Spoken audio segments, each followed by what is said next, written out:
Hey, this is Rikki Roxx, and you are listening to Rox100.com. The Big Rock. The Big Rock. Keeping the music alive. Bon Jovi.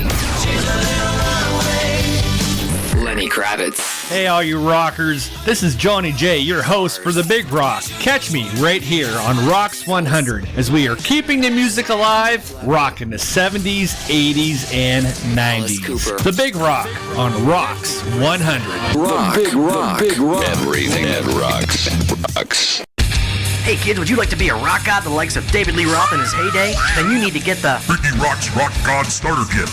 Each kit comes complete with black nail polish, eyeliner, sparkly scarf, an actual chick magnet, a velvet jacket to make all the girls go wild, and an over-the-hat skull cap with bandana accessory. Act Now will also include a handy booklet showing you all the best places to wear your sunglasses at night. Regularly a $29.95 value, now yours free when you take advantage of this fabulous offer. But don't act just yet. We'll also throw in a wall poster chart diagramming all the best rock faces to enchant your audience, proven to wet the ladies' panties in mere seconds. For all you newbies, this great kit also includes a CD demonstrating how to push your voice for the radio, taught by Rikki Roxx himself. So quit being a big puss and man up rock style with the Rikki Roxx Rock God Starter Kit. Now yours for just $29.95 plus $99.95 shipping and handling. Call now. 1-800-ROCK-GOD. That's 1-800-ROCKGOD. Now. Operators and tattooed hookers are standing by to take your order.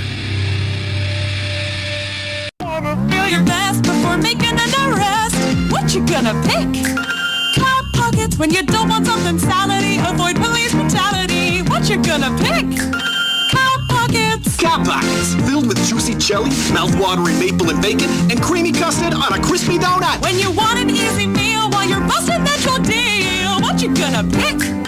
Cop Pockets. The cop meal in a pocket. What you gonna pick? Cop Pockets.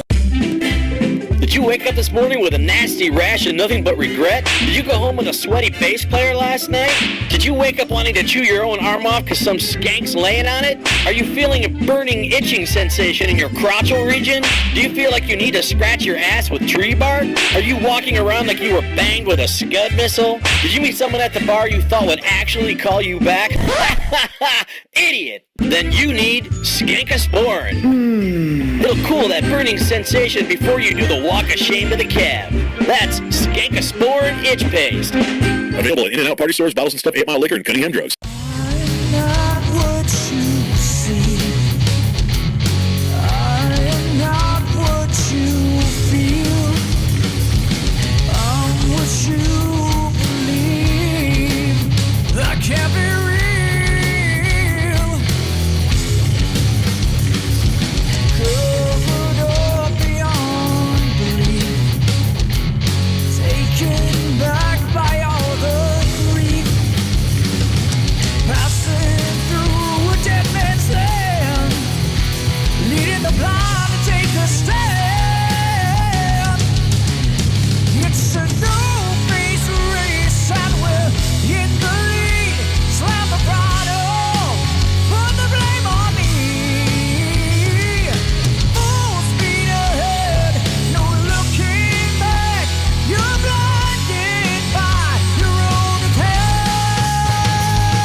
following program is recommended for mature individuals and may contain material unsuitable for morons, cretins, and dishwipes. If you are a moron or a member of the PTL Club, please turn off your radio, because we don't need any more stupid, narrow-minded, pencil-neck geeks who wouldn't know the First Amendment if it came up and bit them on the butt. Thank you. Rikki Roxx, Rikki Roxx. It's Rikki Roxx, coming out of the box. Bitches come in flocks, trying to steal his jocks. He needs to be contained with padded rocks. It's the Rikki Roxx Show, spreading like the pox. Rikki Roxx, Rikki Roxx. Rikki Roxx, Rikki Roxx, yeah. Rikki Roxx, Rikki Roxx. Rikki Roxx, Rikki Roxx, yeah. Rikki Roxx up in your grill, motherfucker. Yeah.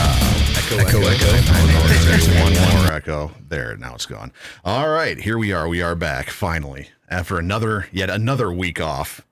Finally back with episode number 111 of the Rikki Roxx Show right here on Rocks100.com. Right off the bat, Chris Tucker hanging out in the chat. Welcome back, Chris. It's been a long time. The last time we talked to you, you didn't have a new deck. Now she has a brand new front porch. It looks better than my piece of shit. Jesus Christ. So, yeah, we got a lot to go into this week. We have the big Casting Shadowz tour we got to talk about.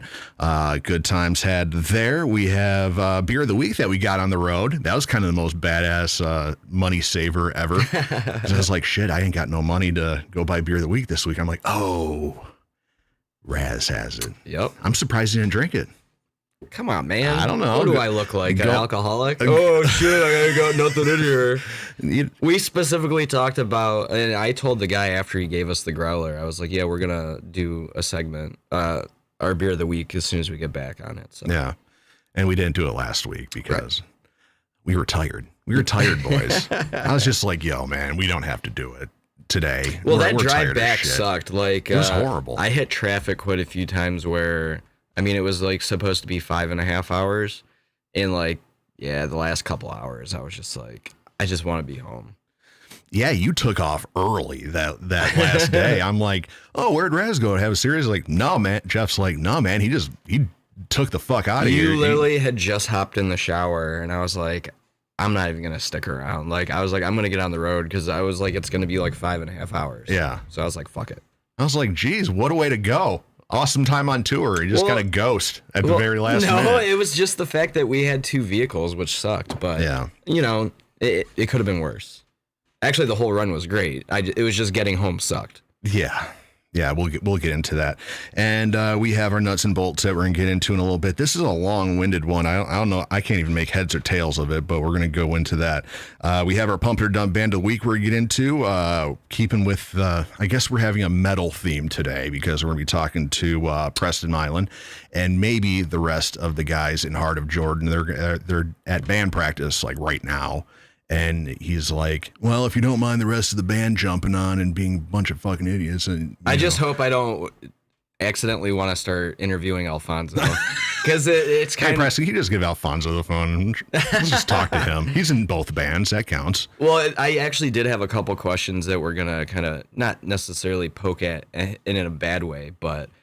just like being in a band where he's also in another band that's really popular, you know, that kind of shit. So I was thinking on the way here, I'm like, I gotta not try and like throw Alfonso related questions at him because like we know him and like their band's doing a lot of shit. So it's kind of difficult to put that aside. Well, Heart of Jordan, you know, even on their own, they're doing quite a bit, you know, themselves. So it's super cool. They actually put out we got a music video we're gonna play. I think it's New Life. It's one of their newer...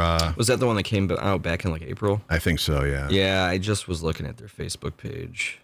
Wow, look at Kevin go there. I was doing... Look at this guy. Doing for New Life, it came out in April. Yep. Yeah, so we're going to be playing the music video for that, talking to Preston. I was going to look... I forgot to write it down, but we can talk to Preston because... You know, this is, I don't know if it's a good feather to have in the cap, but he was, you know, Heart of Jordan was a band that literally shut down a venue and put him out of business. Oh, wow. It was a crazy show, and I put it on, and when I was working at the corner bar down in Hamtramck, literally that was the last show, and the owner's like, I can't do it. This metal shit ain't I can't do it. So that's funny. Harlow had a run where we played like 4 or 5 venues, and then they went out of business like a week later. And like we had joked, yeah, when we play, like your venue will go out of business within a week. Jesus, it was Christ. just really fucked up, like luck and timing. But we've never played a show that got the venue shut down. So that should be an interesting story in itself. Right. So if I remember, I forgot to write it down. So hopefully I remember. I'll probably remember, and we can get into that. It was our mutual friend Derek's birthday party. You know Derek Janey. Oh, he had a birthday party, and I got him the room, and it was like the heaviest show. Where was this at? The Corner Bar. When I was, okay, yeah. You weren't in Harlow at that point, right? Yeah, Caitlin was. Now she's playing on Jimmy Kimmel and shit like that. Big fucking rock star and shit. Man, like all of our friends are doing big things now. Except us. Jesus Christ. Yeah, I saw. Hey, we're on our way, just slowly. You got to crawl before you can walk. Just got to multiply these crowds on the tour by about 500, and we will be right there. Well, I mean, look at Ava Under Fire. They didn't just hop onto Buck Cherry and Adelita's Way. I mean, it took a couple of years of hard work. So. Did they announce who else they're going on tour with? They announced the S one yet? The Skillet, yeah, they did. Okay. So they didn't announce the other one. Correct. Okay. Yeah, I find it hilarious. You know, you and I both know. And we know. Chris messaged me because he had made a post about the Kelly Tucker Memorial Show. Yeah. And I immediately saw it, and I was like, oh man, like I gotta hit him up because like we originally were gonna get them on the bill until you were like, hey bro, here's their tour dates for the rest of the year. Yeah. And of course they were booked. Yeah. So I shot him a message. I'm like, hey man, like you guys were the very first band I thought of as soon as we got the date. Yeah. And as we were going through the booking, when I finally was like, hey, I'm gonna hit up Chris, Rikki was like, hey bro, here's their schedule. And Chris was like, no, dude, I get it. He's like, I would have assumed you would have at least hit us up either way. Right. And I was like, I would have, but I already knew your schedule. He goes, man, I keep forgetting. There's a lot of people that know our whole tour schedule for the whole year, and I can't even remember it. I was like, nice problem to have, bro. Right. Yeah, it's crazy when they announced that tour. Like when I saw it, I'm like, oh, motherfucker, look at these guys. And we talk enough about it. Right. We're not going to talk about them anymore. So I guess we can kick this thing off with the nuts and bolts and harsh truths. Throwing it out there. Chris Tucker's hanging out. We already said hi to her. Sherry Claire, she's popping in. Jeff Land, the lead singer of Casting Shadowz. With a Z. With a Z, not with an S, out of Connecticut. Great band, great guys. Not the right band. While you guys are over there on YouTube, head up to the top where you have the URL. Throw that in your social media and blast it out there. This is going to be a great show. Really looking forward to this, mostly because now it seems like we're not doing shows more than we actually are. So it's a big event for me when we get down here and actually do a show. I think in the last 2 months, we've done like 2 shows. Man, it doesn't seem like that, but yeah, you know, because we missed a couple weeks with the kid and me being sick and all that, and then we did a show or two, and then we went on the tour thing and didn't do a show last week. Now we're back, so super cool. So yeah, nuts and bolts and harsh truths. We'll jump into that right now. This is a segment of the show where you send us your questions. If you can read this on YouTube, congratulations. I can't. It's a lot of words, but this is where you send us your questions about anything having to do with being in a band, how anything works in a band. If you just want advice on really anything, send me a message, rocks100radio@gmail.com, or head on over to facebook.com/rocks100 and send me a message. This week, something popped up. Oh, that was you. Damn it. I thought you thought it was a big deal. Eh? I know. Like, somebody else is here. It's just my fucking co-host. Just Razlog. This week, our question comes from Tony out of Novi, Michigan. He says, hey guys, I have an issue.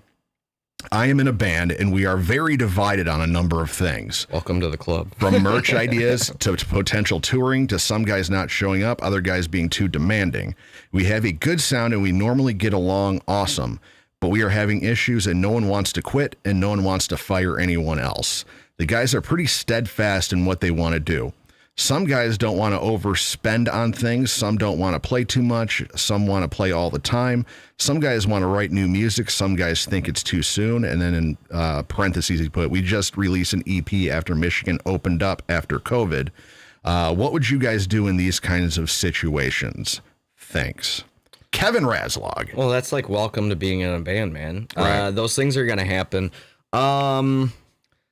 Yeah, it's kind of tough because, like, I don't know if you guys are buddies or if, like, a couple of the guys are buddies and then a couple of the other people just kind of, like, got into the mix. So I wouldn't, if you know how the person is, you're going to obviously approach them in a certain way. The way he kind of had this worded out, which it in my head, it rang that these are like the original dudes in the band. Right. They're buddies. They get along awesome. Yeah, I mean, but the band dynamic thing isn't quite the working. fact that nobody wants to quit, no one wants to fire anyone is obviously a good thing. I would say your best bet is to try and find some common ground on certain things. In regards to merch, touring, you know, everyone's going to throw their 2 cents in merch. I mean, in Shudder, I remember I was like, hey, I want to do these shirts. No one said shit. So I just did it. Then once I got the shirts, oh, how come we did those colors? How come we didn't do this? You know, so you're going to run into that shit. The things that I would say are kind of like non-negotiable, at least to me, is the skimping out on money. You know, I can understand you don't want to go and spend like $40,000 on an EP. But, you know, to actually turn your band into a profitable business, you can't be cheap asses. So that's the one where I would say you guys need to really come up with a game plan and budget, and you all need to stick to it. The other stuff can simply come down to, hey, you know, should we book, you know, X number of shows a month, or should we do this or that? You know, maybe hold a vote. Now, if there's only 4 people in the band and it's 2 and 2, that's not really going to matter. But yeah, try and find common ground. But some of those things, to me at least, are like non-negotiable. So, what in my case, what I would do if I was in the situation where, you know, let's say it's a 4-person band. Let's go nice round number, and everybody in that band, unless they're completely worthless, has something they're good at. Right. Yeah. You know. So just be like, look, we're, you know, this to Tony, this is the best way that I would put it to your band. If you want to go this route, be like, yo, look, we're not agreeing on shit here. We're pretty much spinning our wheels. We're getting nothing done. You know, nothing's getting accomplished. We're just arguing and bickering. This band's going to fall apart if we keep arguing and bickering and not moving in any kind of direction. So be like, look, all right, bro over here, bass player, you handle, you're the social media czar, you know. This is all or whatever. If they're actually good at it. Because that was part of the problem in Shudder, was that, like, Josh, and it was no offense to him, he just didn't really get social media, right? Right. And then, you know, this other person, oh, like, I don't have the time. You know, I get where you're coming from, and dividing those tasks amongst the people that can do it is a good idea.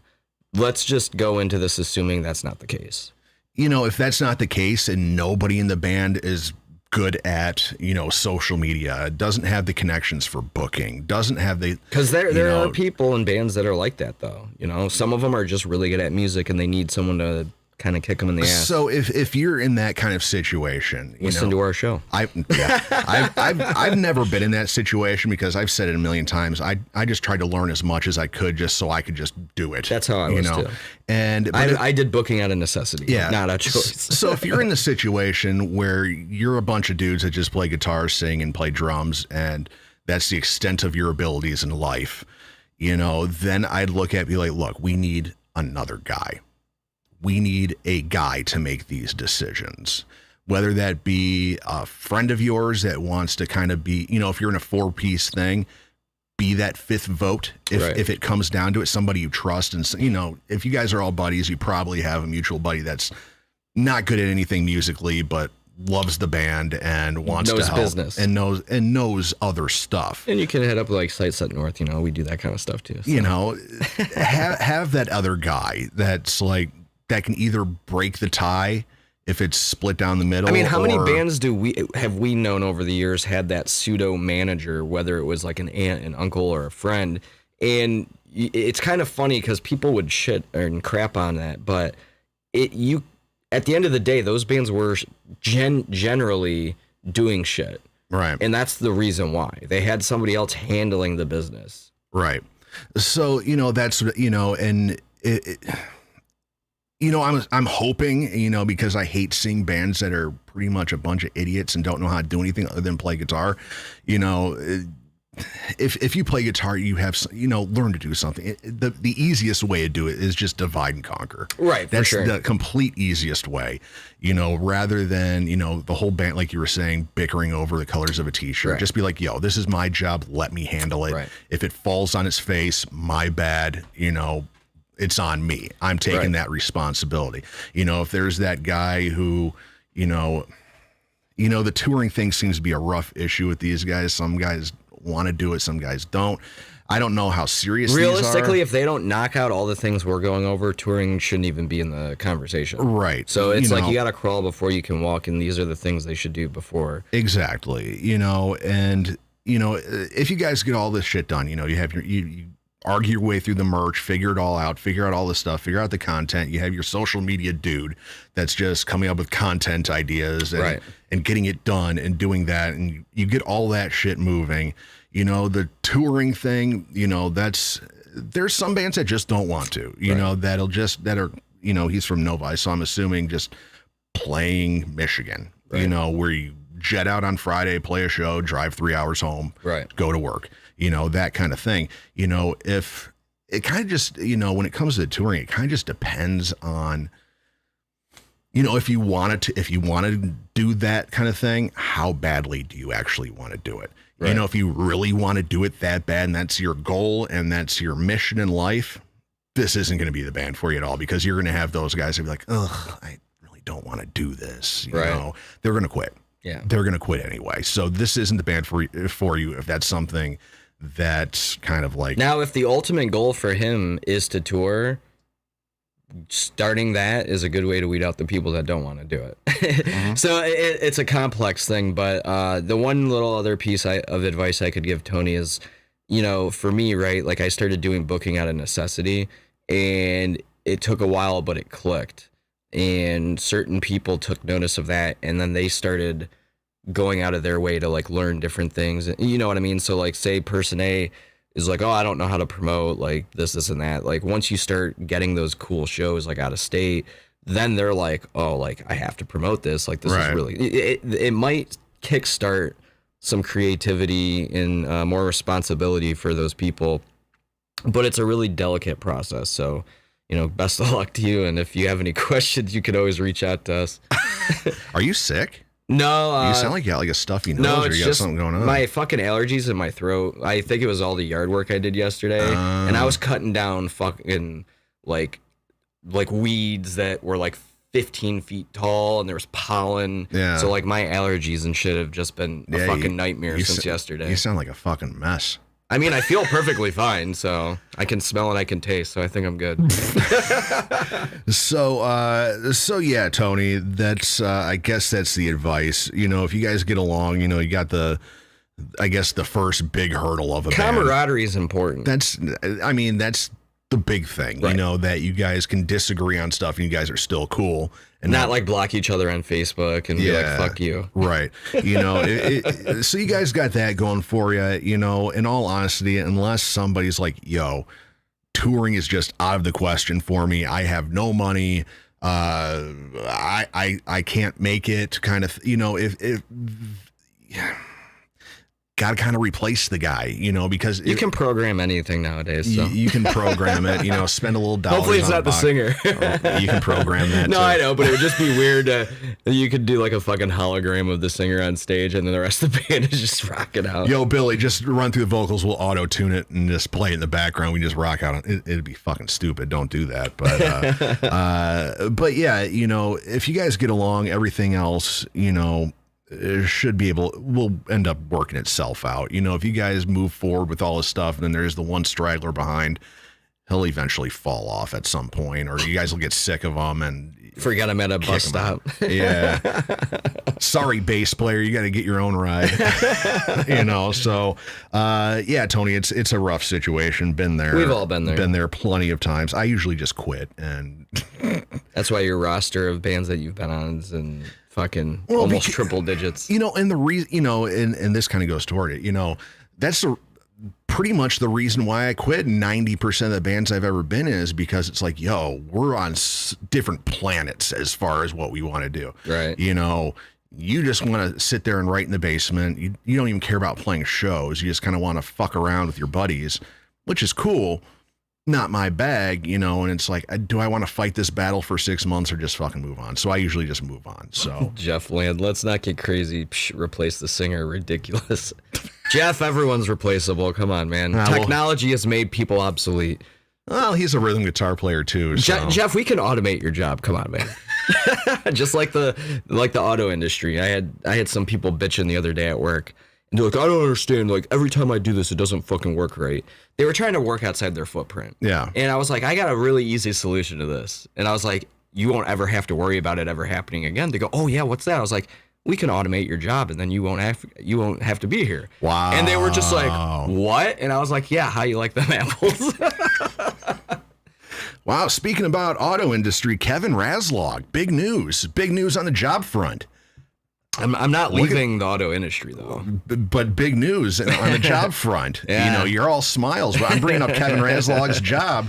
The last couple times we've done the show, it's just every time I bring up Kevin's job, it's like, let me tell you about my fucking job. Yeah. Big news here. Yeah, I put my 2 weeks in on Thursday. So bye-bye Chrysler or whatever. Stellantis. Stellantis, yeah. Bye Stellantis. Going to Rivian. Yeah, and they got their IPO coming up too. Oh, they do? Yeah. I mean, I've known of Rivian for a long time. They make some like luxury EVs. Yeah. They did some like Department of Defense kind of shit. Yeah. Green energy and stuff like that. I guess they have like a $70 billion IPO coming up. Nice. Buy those stocks, Kev. That would explain my bill rate then. Work from home, fat raise. I can't complain. Yeah, literally right after you told me it was Rivian or whatever the fuck it is, I go on YouTube and they're like, Rivian IPO. So I'm like, wow, they know what they got in Kevin Razlog here. They're like, oh shit, we got Kevin Razlog. Let's IPO this motherfucker. We're going to the moon. That was part of the interview process. We're going to the moon. So did you get like stock options or anything like that? Do you get any of that? We could talk about it off air. Oh, look at this guy leaving the show once that IPO hits. Kevin Razlog is retiring. It's nothing like that. There's just a little more to it. But it's a good opportunity. Basically, it's not a career move. It's mainly to get me out of the environment that I was in. Now, it's not a bad move by any means because, like I said, I get to work from home and I get a fat raise. But it's not even like, it's not pushing me career-wise. So I think it's going to be fairly temporary. Oh, no, don't say that. No, I'm not saying fairly temporary as there goes that IPO. I'm not saying that as that I'm leaving. There's other factors. Basically, I'm hoping that it could jettison me into a stronger role there. So what are you doing what's your new job now? Like, what are you doing? It's going to be glorified help desk. Geez, so you're Paul. Hello, I'm Paul. Are you? So they're not outsourcing that help desk shit anymore. They're paying big bucks for that help desk now. I mean, dude, it makes perfect fucking sense, and I've been seeing it for years at Chrysler. So say you have like the VP of RAM, right? Yeah. Dude makes probably $300,000-$400,000 a year. Yeah. Gets locked out of his account. He's got to call the fucking service desk in India. That whole process takes like 2-3 fucking hours. Yeah. And then they still find a way to fuck it up. Call little old me, fucking American fucking dude that speaks very good English, born and raised here. Yeah. Hey, Kevin, I'm locked out of my account. Click, boom, done. That's the difference. You're spending fucking like $2 or $3 an hour to outsource the shit. But the problem is that dude's bill rate is astronomical. Yeah. So instead of it taking 3 or 4 hours and compounding all that, I would do it in like fucking 30 seconds. Hey, are you good? Yep. Okay, cool. Have a good one. Click. Done. Wow. Kevin's laying in bed. I gotta unlock the VP again. Click, click, click. All right, back to bed. That sounded way more sexual than it should have, but no. So like job wise, it is a couple steps back for me. I'm not gonna lie, but like you should have heard it when I was on the phone interview. So they did like role playing, like if I was with a user and like, okay, like this is what's going on. I like role playing with users. Dude. Treat me like your bitch. It was hilarious because like I literally answered their question 3 separate ways. Yeah. And they were like, yeah, like we were really only looking for this, but those other 2 options that you threw out there were like definitely true of what it could be. So they were like completely in awe of like my troubleshooting abilities. And I was like, dude, I've been doing this shit for 10 years. Yeah. Like this is easy. The fact that I'm doing over a phone, it's not anything I'm not used to. So I think the big question is, and I'm sure all the half dozen listeners are thinking the same thing. Have you planned your exit from Stellantis? You know, when you walk out that last day, are you going to throw a big spectacle? Fuck you, fuck you, fuck you. You're kind of cool. I don't even understand your name, but I think you're cool. Peace. No, I know I have my exit interview, and I've got some stuff queued up for that, but I'm not going to try and burn any bridges. There are a good number of people there that I do have a lot of respect for and that have been great. Like Lo, the lady that got me hired in there, she was the first person I told after Steph. I was like, hey, you know, you got me hired in here. Sad to say, you know, 8 years later, I'm quitting. But my current boss, he's probably going to have a not so good taste in his mouth after my interview. Oh, so my exit interview. Have you been practicing it? No, I mean, all right, Kevin, you got to get your mean face. You got to get your combative face. No, I mean, I'm just going to be brutally fucking honest. The reason why I'm quitting is a total epic failure from upper management all down, and you're one of the cogs in that wheel that's just utterly fucking everything up. Wow. So, do you have it like written down, or are you just going to kind of run it off the cuff? Oh, I wrote it off the cuff, just like all the show. I mean, dude, I never prepare anything. So, dude, you might want to write it down, because there's been plenty of times I've quit bands and I have it in my head when I want to tell these shitheads, and then it comes down to crunch time and getting down to it, and then after I quit and I leave, getting all my crap out, I'm on my way home and be like, fuck, I forgot to tell them this. See, this is the biggest thing though. Me saying shit is not going to have an impact.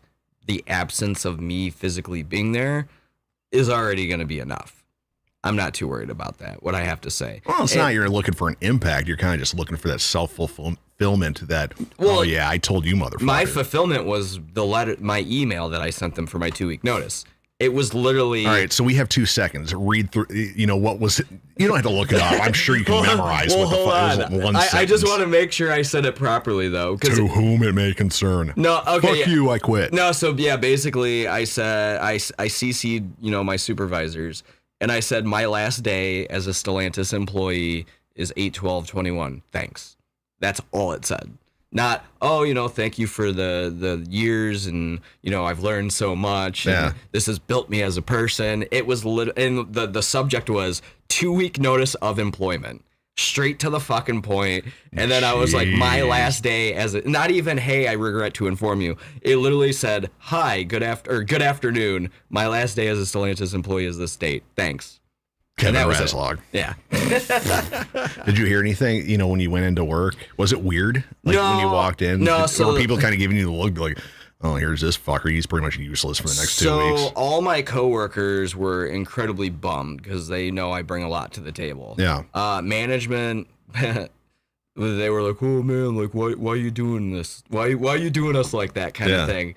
And then the site lead came up to me. He's like, oh, did I scare you off? And I was like, no. I was like, I can't improve my career here, so I might as well go elsewhere. Yeah. And he kind of like had a blank face, and I was like, plus I get to work from home and it's more money. Yeah. It's a no-brainer. He's like, oh, well, this is gonna fucking suck, and then just like walked away. I'm like, dude, it's your own guys' fucking fault. I stuck around. Oh man. You guys pushed me to, find a new job. You're living the dream. Yeah. Everybody, how many times I wish I just email my boss and they'll be like, hey, you know how to work email? Yeah, hold on. You double click the email button, but be like, yo, dog, fuck you, I quit. Yeah, I mean, that'd be so awesome. Even so fucking cool. Like as soon as I hit send, there was just this huge weight like off my shoulders. Yeah. I was like, it's official. I was like, I'm 2 fucking weeks and I'm out this bitch. So what? So what? You got like next week and you're done, or you got 2 weeks? The 12th, which is a Thursday, is my last day. Okay, so have you pretty much clocked out at this point? You saw the meme I posted. Yeah. So are you just pretty much like, fuck you guys? I played Skyward Sword for like 8 hours. Were you like Michael Scott in The Office? I wasn't drinking. Splenda in my glass. I wasn't drinking, but I've just pretty much mentally checked the fuck out. Yeah. So fuck them. Oh man. All right. So we weren't here last week, so let's dive into it. Let's go. Everyone likes a good quitting story, but let's get into the fun stuff. Yeah, let's get into the music stuff, because That's kind of what we're here for. That's kind of what we're here for. So what's been going on the last 2 weeks, Kevin Razlog? Well, where do I begin? So we went out on the road. We did, out on the road. Yeah, no, road dogs. It was it was a necessary step I think every band needs to go through. So with that being said, were all the shows fucking packed ass to nuts? Of course not. We did play 2 sets in one night, though. But all the things you kind of need to learn and go through as a band and as an individual pretty much happened on that run for us. So through a chain of unfortunate events, we basically had to take 2 cars. So I was driving basically with my whole drum kit in one car. Ricky and Jeff were in the other car. Yeah. This is not the preferred method to do that. No, horrible time. But we made it happen, and it wasn't really too costly. Now, if you're trying to do that kind of thing like a lot more often, it's not very efficient. So with that being said, a couple of the drives for me personally just kind of sucked. One of the nights, the next day, I was a little hungover. I'm not gonna lie. And which night was that? Was that the first night? It was after the Pierre show. Okay. Oh yeah, you were kind of getting down. Yeah, you were kind of getting down out there. But that will lead to another point. Yeah, that will lead to another point. So, we played in Ohio on Thursday. Cool little venue. The Sand Trap in North Royalton, Ohio. So think of like Rochester or Bloomfield Hills, of like just outside Cleveland. Yeah. Like it was a ritzy, nice area. Not necessarily the best spot to do like a metal show per se, or right. And when I say show, metal band, because they basically had a nice stage, okay sound, for the venue and what they were trying to do. Imagine going it's. I wouldn't say it's a venue. Okay, it's more, like your a neighborhood bar. It's a bar that has has a stage and a decent sound system. Right. Overall, though, I thought the sound was actually pretty solid. At least, even though I couldn't hear anything on stage at all, which didn't really matter to me, everyone in the crowd fucking loved it. Yeah. So the one MC, his name was Tim, right? I believe so, yeah. That motherfucker did his research on us. Yeah, Because in between sets, he was promoting all of our other shows, like where to buy tickets. This guy was handling it pro as shit. Yeah. And after the show, we talked to him. And Tim Otter. Yep. And Otter Entertainment. So, Jeff did like a 45-minute cover set, before we played. Acoustic. People were buying food and drinks for us the whole night, which is always appreciated. Yeah. Even though we had a bar tab. Yeah. I think it was like $100. Yeah, we used none of it. We used none of it, so it worked out for both parties, Yeah. So yeah, long story short, we played the first set. This gentleman walked in. He apparently owns a brewery like right down the road, and they had just finished like their latest batch. Mm-hmm. So he was like, "Hey, can you guys run another set?" And we're like, "Oh yeah, sure." And he's like, "I'm gonna run back and." Ricky was not a fan of this second set. Let's just put that out there. Ricky was not a fan of second set. I mean, for me, I was kind of just getting going. So, and at the end of the day, we only had 2 practices as a 3-piece. So, or actually, no, we had 1 practice, I think, as a 3-piece. Yeah, I think so, yeah. So for me, I was like, hey, the next 2 shows is kind of good preparation. Right. Ricky, on the other hand, wearing leather, sweating, hot as balls. Okay, so let me take you, the listeners out there. This is how, my when I do a show. Okay, so I usually burn about, a quarter of the tank, on the first 2 songs. And then I'll kind of like let it slide a little bit, I won't be jumping around as much. And so then, this is basically like you in bed is what you're talking about. The first couple minutes I'm going right. Dude, you can't go hard the whole time. You're going to burn out too quick. You're going to blow your load, proverbially and figuratively, too quick. So the first couple songs, it's like, okay, got to get everybody's attention. I gotta blow the thrusters. I gotta fucking go. So I'm like, okay, I got all my crap on, leather and layers and scarves. I'm wearing and makeup. shorts and a t-shirt, and I was fucking hot as balls. Yeah. I don't know how you managed. So get through a couple songs. I burn about quarter of the tank off, and the next couple songs I kind of lay back a little bit. I'll kind of move around a little bit, but I'm not full energy and all this. I'm like, okay. Last 3 songs. Now is where you empty the tank. You just go until you have no more to go. You just the gas light came on and Ricky just said full send. You just gun it and just hopefully you make it to the finish line before your gas runs out. So we get through it. I'm like, oh, God, I'm a sopping mess. I'm sweating. My groinular region is perspiring down my legs. And I got the gig butt, where it's like, man, I want to go back and take a shower or at least, chill out for a little bit. I got a little swamp ass going on. Yeah, and that's the worst, because I'm a German dude. I got hair in places where it shouldn't be. And no hair where it should be, so I'm like, I burned it all up. And then, so I go outside, it was a nice night. And, I'm talking to a couple people and I don't know if it was you or Jeff. Hey, we're going to play a second set. And I'm like, you gotta be fucking kidding me. Let's hold it to a vote. You gotta be fucking kidding I was me. fucking down. I was like, dude, at this point, shit, why, might as well. So I'm like, can we just do like 2 songs? Like, no, whole set. I'm like, okay, let's compromise. So Tony and Novi compromise. Yeah, that's true. I was like, okay, let's cut out Trust, which is kind of like the faster one, kind of more, it takes a lot of energy to do that song. So I'm like, I'll do every song but that one. And then we're done. No third set, no encores, no nothing. I need to, and I was drinking water that second set. I went through like 3 cups of water. So that's how juiced out I was. I'm like, I gotta hydrate myself. So 2 fucking sets. But the one perk is that guy owned a brewery, and not only did he bring over some beer for us to actually taste while, I think it was right after we got done playing, he ran back and grabbed a growler for us. Yeah. Super cool dude. They're really trying to, bring live music back, after the COVID shit, and that, they're really trying to get live music to be a big thing. So, super appreciative to, the venue, the promoter, all the people that were there. We had a fucking blast. And then, we finally get loaded up and we're like, okay, I got a shout out. I was trying to look up the website for him. Blue Monkey Brewing Company out of North Royalton, Ohio. Look them up, bluemonkeybrewing.com. I was on their website earlier, just kind of checking it out. They do music there and stuff like that. Yeah, and all that.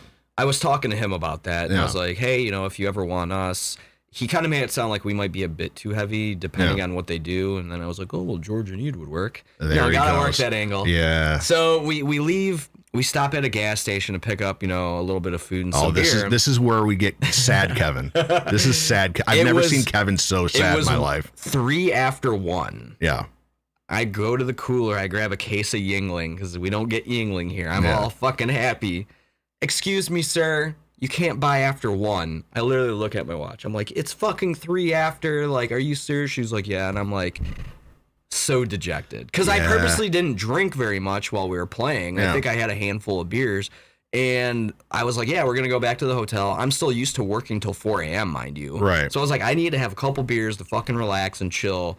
And that was just like dagger in the fucking heart. I was like, I purposely did drink. I wanted to fucking be good to drive. And then I could go back to the hotel and chill, have a few beers and relax. Yeah. Nope, didn't fucking happen. Well, Jeff did have those couple Bud Lights in his cooler. No, and that was a lifesaver because I definitely needed at least one. Yeah.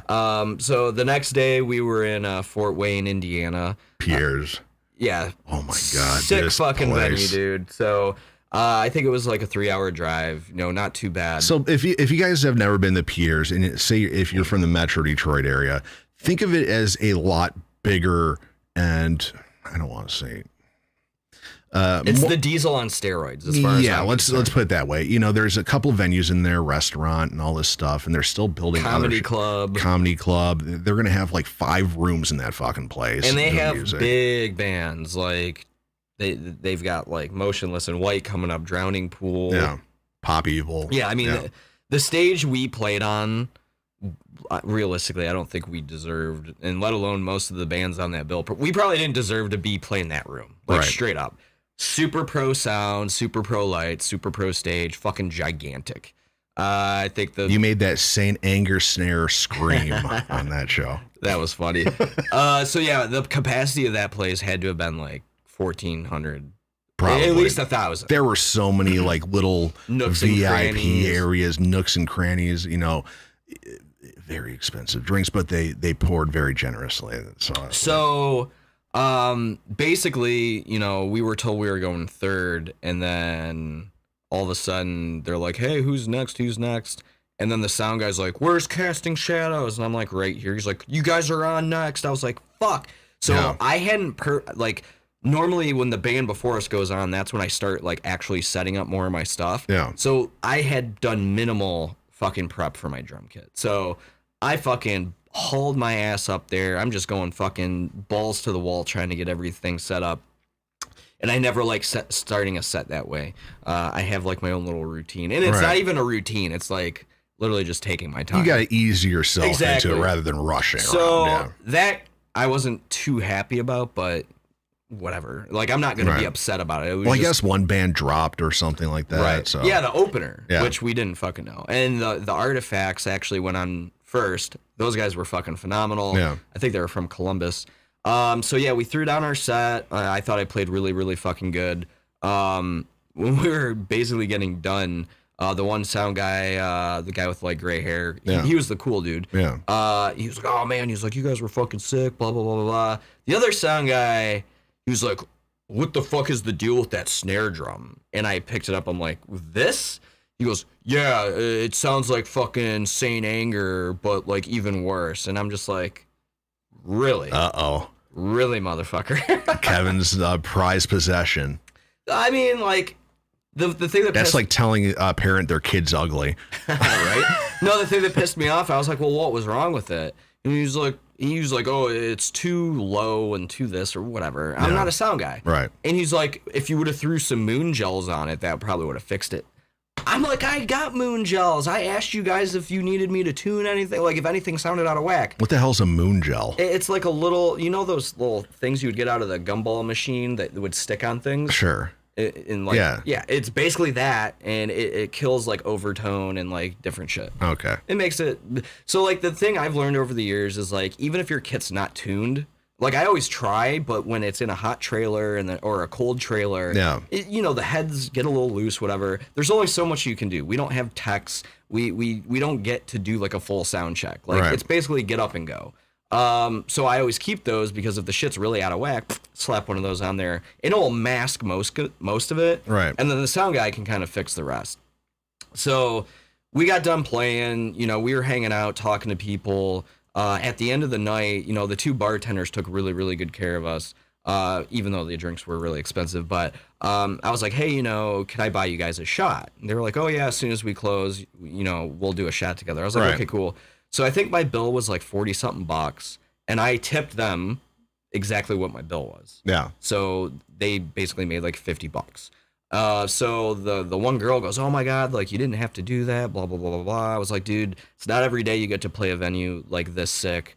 I know you guys didn't have a huge crowd, so, at the end of the day, I'm happy, you guys let us here. I'd love to come back. Right. She was like, oh, well, I do the booking here. And I was just like, oh, do you? And this is where Kevin Raz, the businessman, comes out. So, yeah, long story short, I got the email. She actually showed me the book of, like, upcoming shows that they had, Motionless in White, Drowning Pool, and I'm like, fuck. So, sent her an email the next day. She was like, yeah, just... Hey, Georgia Need might work for some of these shows.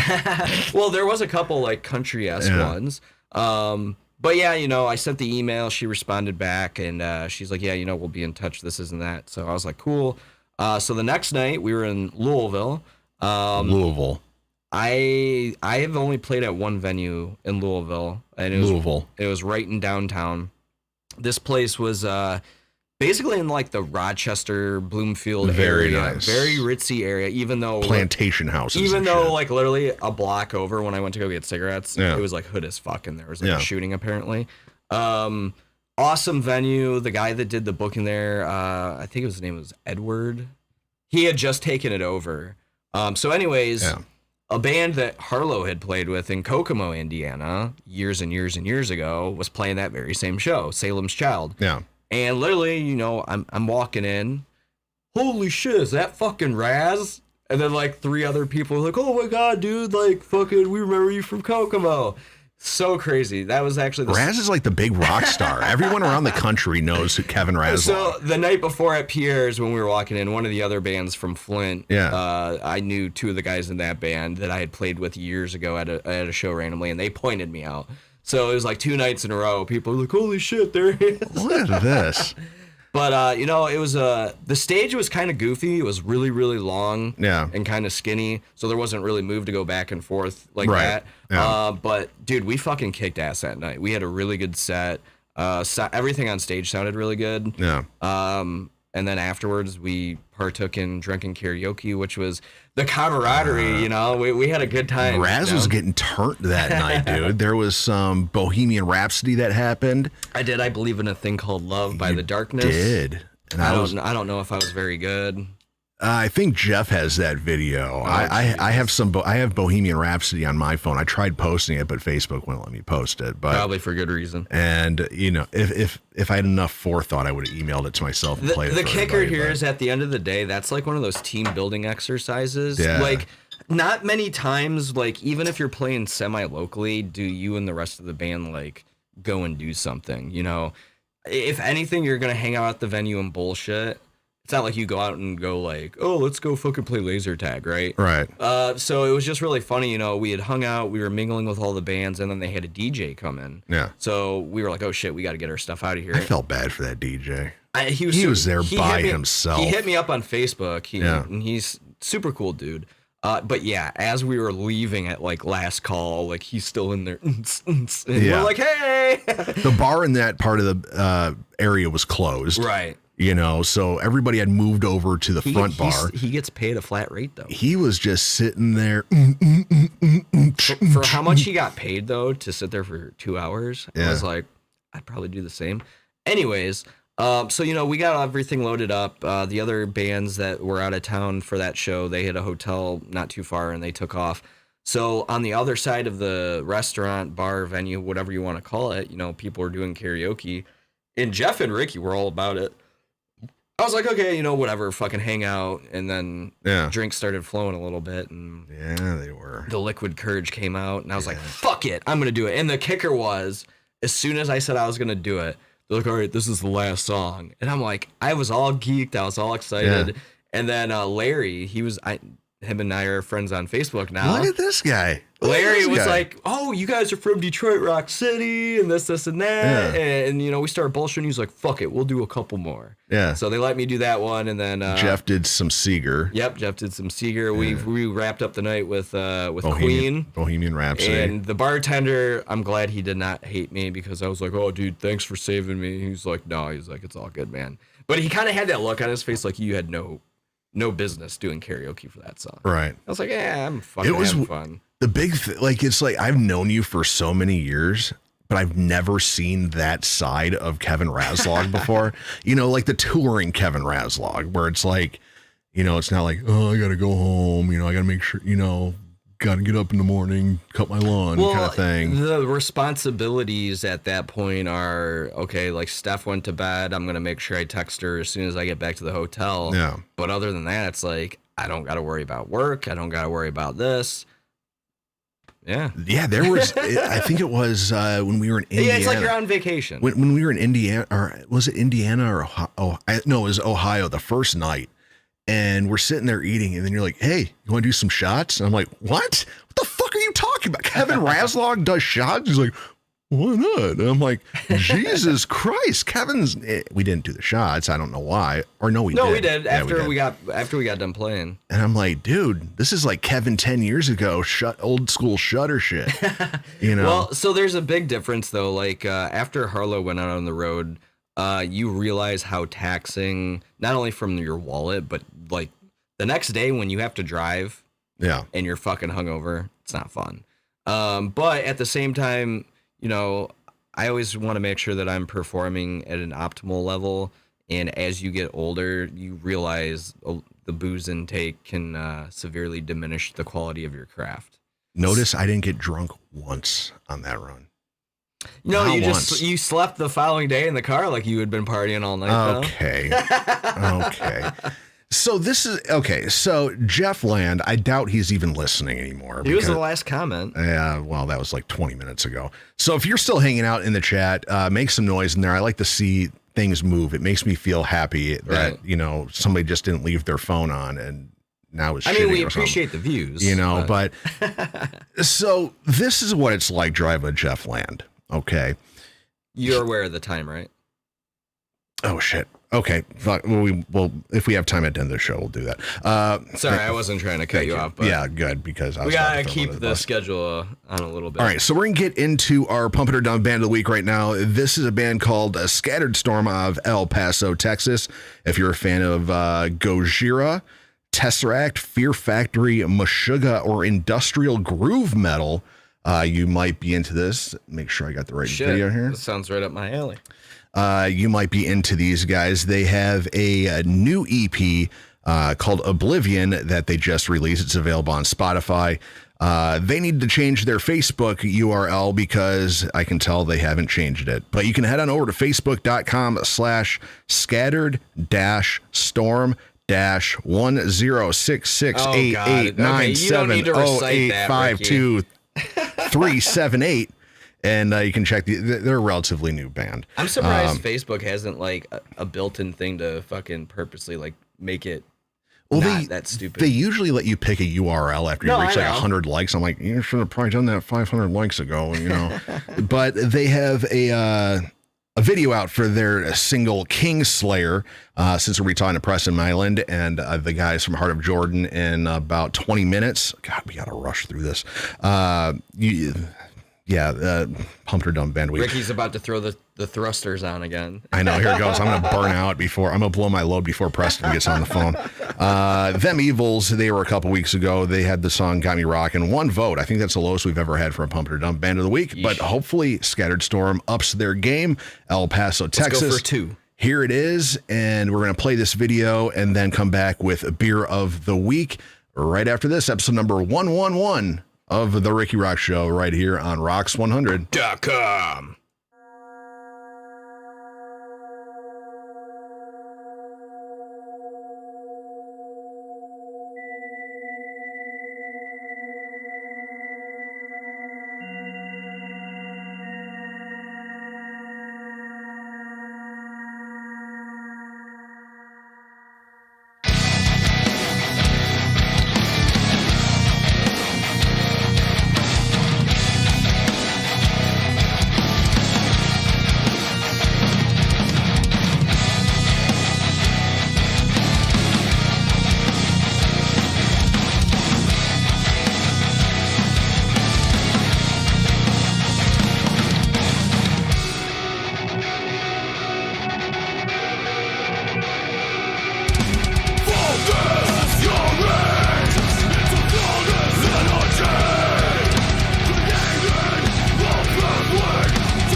And we are back. That was our Pump It or Dump Band of the Week, Scattered Storm out of El Paso, Texas, and their song Kingslayer. If you like it, head on over to Facebook.com/Rocks100. Find the Pump It or Dump Band of the Week post. Give it the big thumbs up if you dig it, or give it the if you don't like it so much.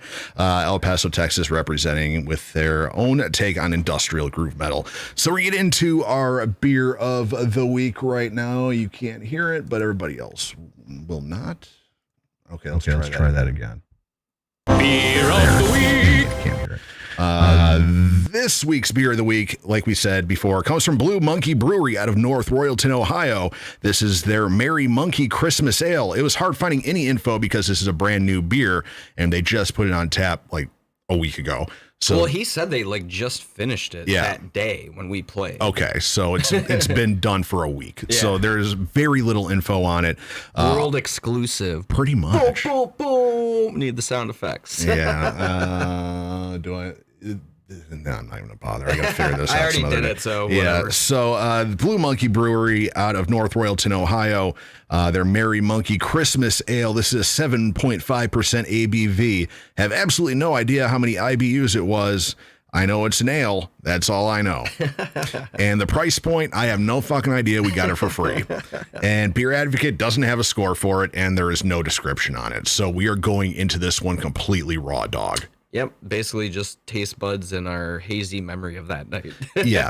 Okay. So some background. You know, I first got turned on to it. The guy, what was his name? If you remember, didn't he give you a business card? I think I gave it to you because I'm like I ain't holding on to this shit. Let me see if it's in my wallet. So it was like after the first set, and he gave us like a little taste of it. We're like, oh shit, this is good. Jeff's like, oh man, I really don't like craft beer, but it's kind of good. And Kevin and I were like, oh, craft beer. Ooh. Well, and we were also telling him how we did an internet radio show and we did beer of the week. Well, we told him that after the fact. Oh, was it? Yeah. Oh, okay. He gave us the sample at the end of our first set. Yeah, that's right. And then he's like, oh, I'll go get another one. So here's the growler. Oh, there it is.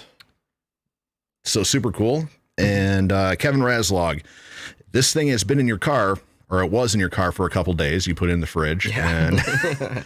And it was funny when we were driving to Indiana and Kentucky, when I would hit the brakes, it wasn't glass on metal, but I kept hearing glass hit something, and I totally forgot what it was. Yeah. And then once I got all my gear out in Indiana, I was like, oh, the fucking growler is under the fucking driver's seat. So, Kevin, what are you thinking on this one? It's interesting that what was the name? It's like Christmas Ale? Merry Monkey Christmas Ale. So I believe I was automatically assuming it's going to have one of those like Christmassy, festive, like kind of flavors to it, just based off of the name. It's not anything, at least like that to me. Like you would think there would be like, I don't know, like cinnamon and shit. Well, I taste a little nutmeg, or one of those like holiday kind of flavors, or like an allspice or something. It's not prominent. Dude, I can't even really put my finger on it because we don't know what's in it. Right. I just know it's damn good. It is tasty. Lisa Rosalino says pine beer. Pine beer. No.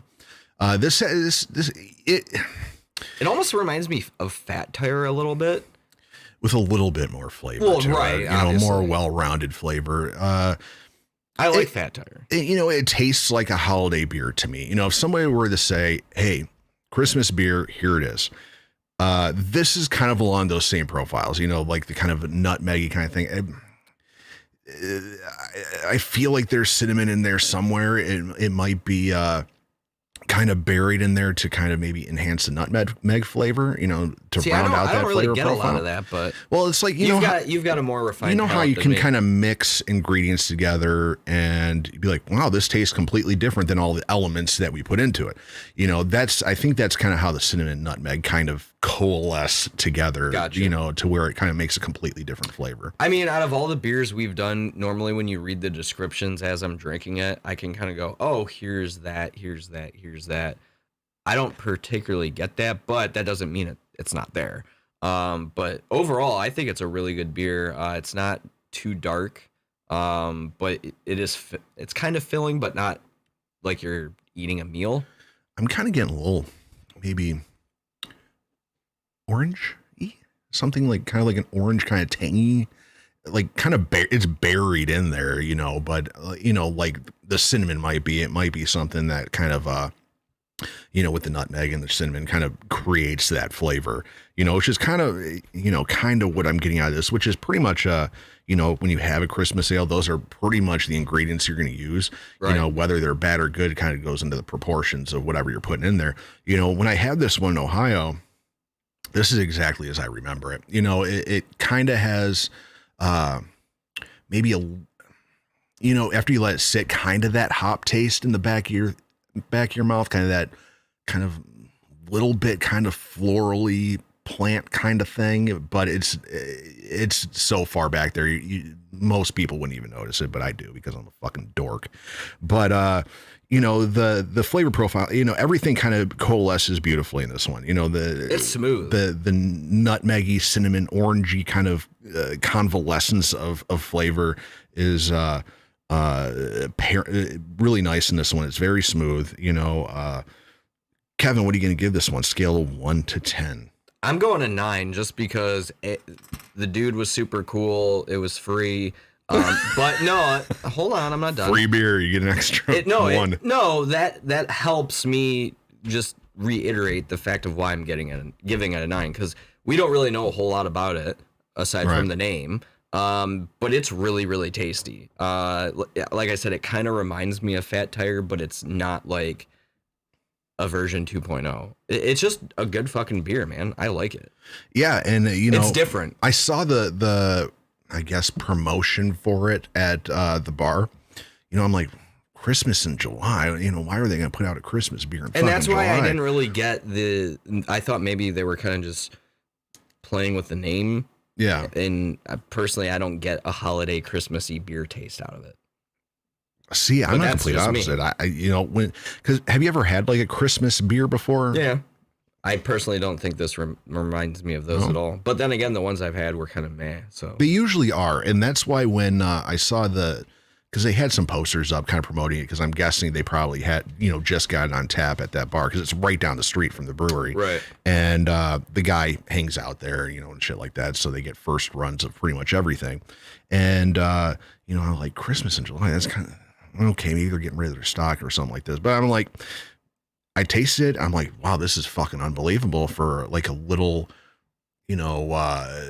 Cleveland suburb, small little brewery. I was talking to him. I'm like, do you have food or anything like that? I'm like, no, we don't have any food. You can bring your own food in and all that. And we just have beer. And I guess I was looking on their website. They make like rum too. Oh, okay. And I think they have their own wines as well. Oh, okay. So they got a whole line of stuff. And so next time we go down there, I'm gonna definitely make some time to stop in there and check it out. It worked out for us. Not only did we get a free growler full, but it worked out for Beer of the Week. And like that dude was so fucking cool. Yeah. At the end of the day, we were like, shit, we're just gonna have to do this for the next Beer of the Week. Yeah. Like people that are willing to, show a little bit of respect to a band on the road and hook us up with a little bit of free beer, and it's good fucking beer on top of it.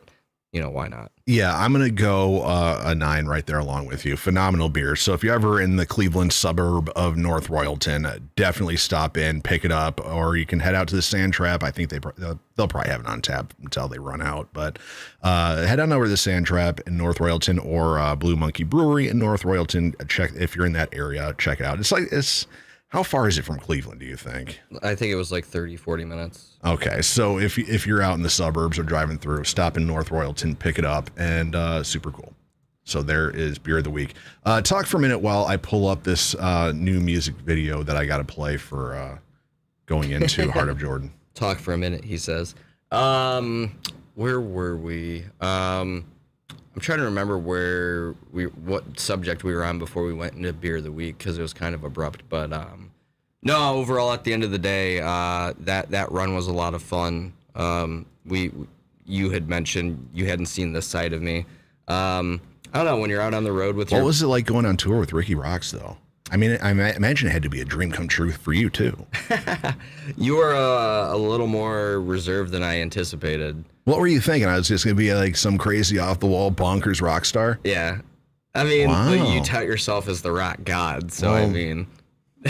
rock gods can't drink themselves to death. No, it was just fun because I thought we handled it really well, like as adults. Sometimes when people go out on the road and there's like no supervision, or even if it's your first time or first time in a long time, it's easy to get all hyped up and want to just party. Well, it's like, okay, so this is how I approached it. You know, when I was going out, I'm like, one, I've never been at any of these places before. It's kind of like the same approach I took when Casting went out to Angola and played that. I'm like, I don't want to make a fucking jackass of myself. True. You know, it's one thing if I make a jackass of myself at Diesel, they all fucking know me and they expect it as part of the thing. You know, but I'm like, okay, one, we're playing back to back to back, you know, so we don't have like a day off in between.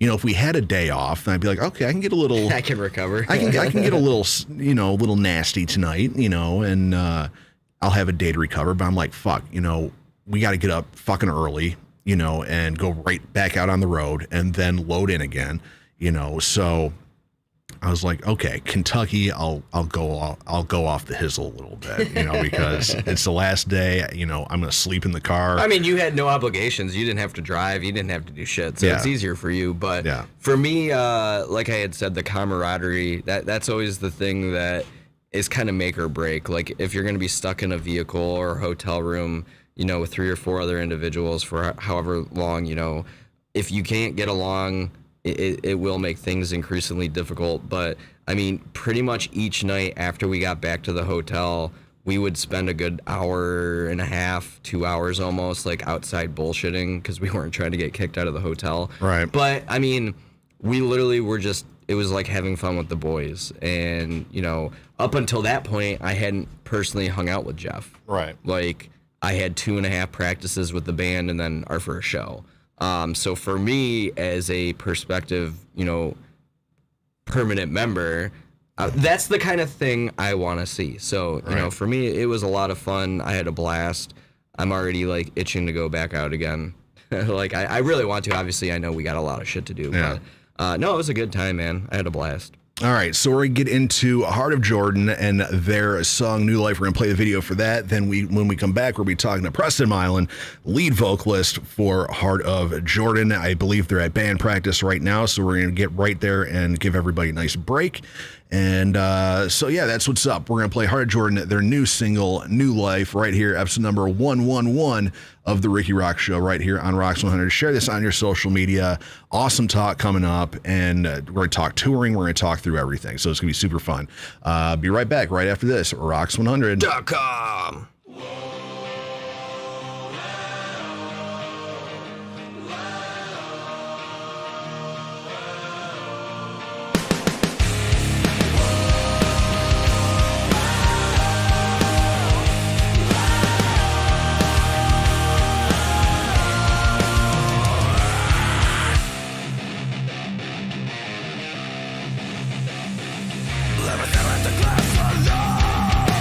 Practicing your small and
right. Echo. Yeah. Okay. I think I got everything to where it needs to be. All right. So that was Heart of Jordan and their song New Life. We're going to be having a call any minute from Preston Mailand from the band Heart of Jordan, lead vocals. Steve Dave is in the chat. Thanks for joining us, dude. You missed Beer of the Week, dude. Missed Beer of the Week. World exclusive. World exclusive. Nobody else outside of Ohio, I believe, has this one, except us. Yep. If you want me to, thimble up a little bit and freeze it and mail it to you, I will. All right. So shout out Steve Dave. He's here. Chris Tucker still hanging out. Lisa Rosalino hanging out. Wow. The infamous Kevin Razlog. He's hanging out as well. Good radio right there. And that's what I do. Awesome radio. I'm as good at radio as I am playing bass. Hey, you held your own on that run. You were okay. That show at Pierre's, dude. That was a huge fucking stage. Yeah. I don't think I've ever seen you be that active. Yeah. In general. Yeah. And the funny thing was, the next day when we had that snafu at the fucking McDonald's and shit. Oh God, yeah. Dude, when your ass was walking like even into the hotel, you were just so slow. And you were like, dude, man, I was running my ass off every night on this run. All right, so we'll get rid of that and talk to the one only Mr. Preston Mailand. What's going on, brother? Hey, buddy. What's going on? Oh, just living the dream, man. What's going on with you? You guys at band practice right now? Yep. We are right in the middle of it, actually. So how's that going? Finished. It's going. I'd rather be out playing live, but that'll be coming up soon. All right, so let's get right into that. When you guys gonna be? Have you guys played yet? I guess post opening of venues and all that. Have you guys been out since COVID, or are you guys still hanging back? We have not.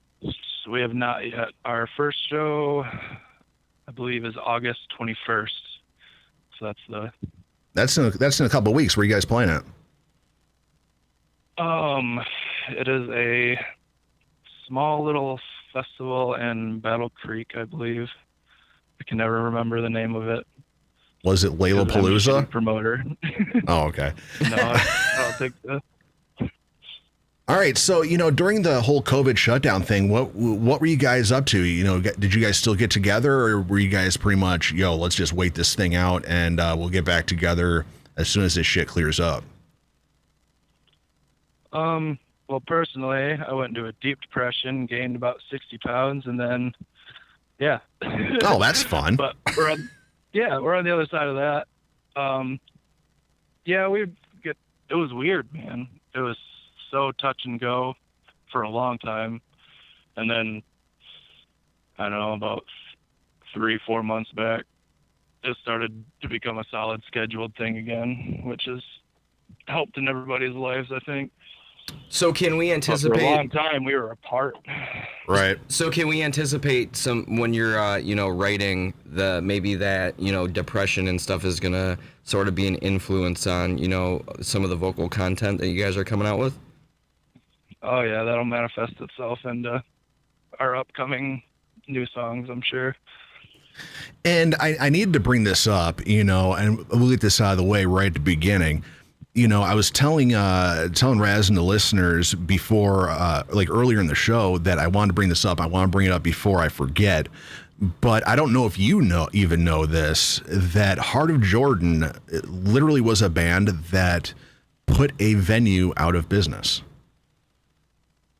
Really?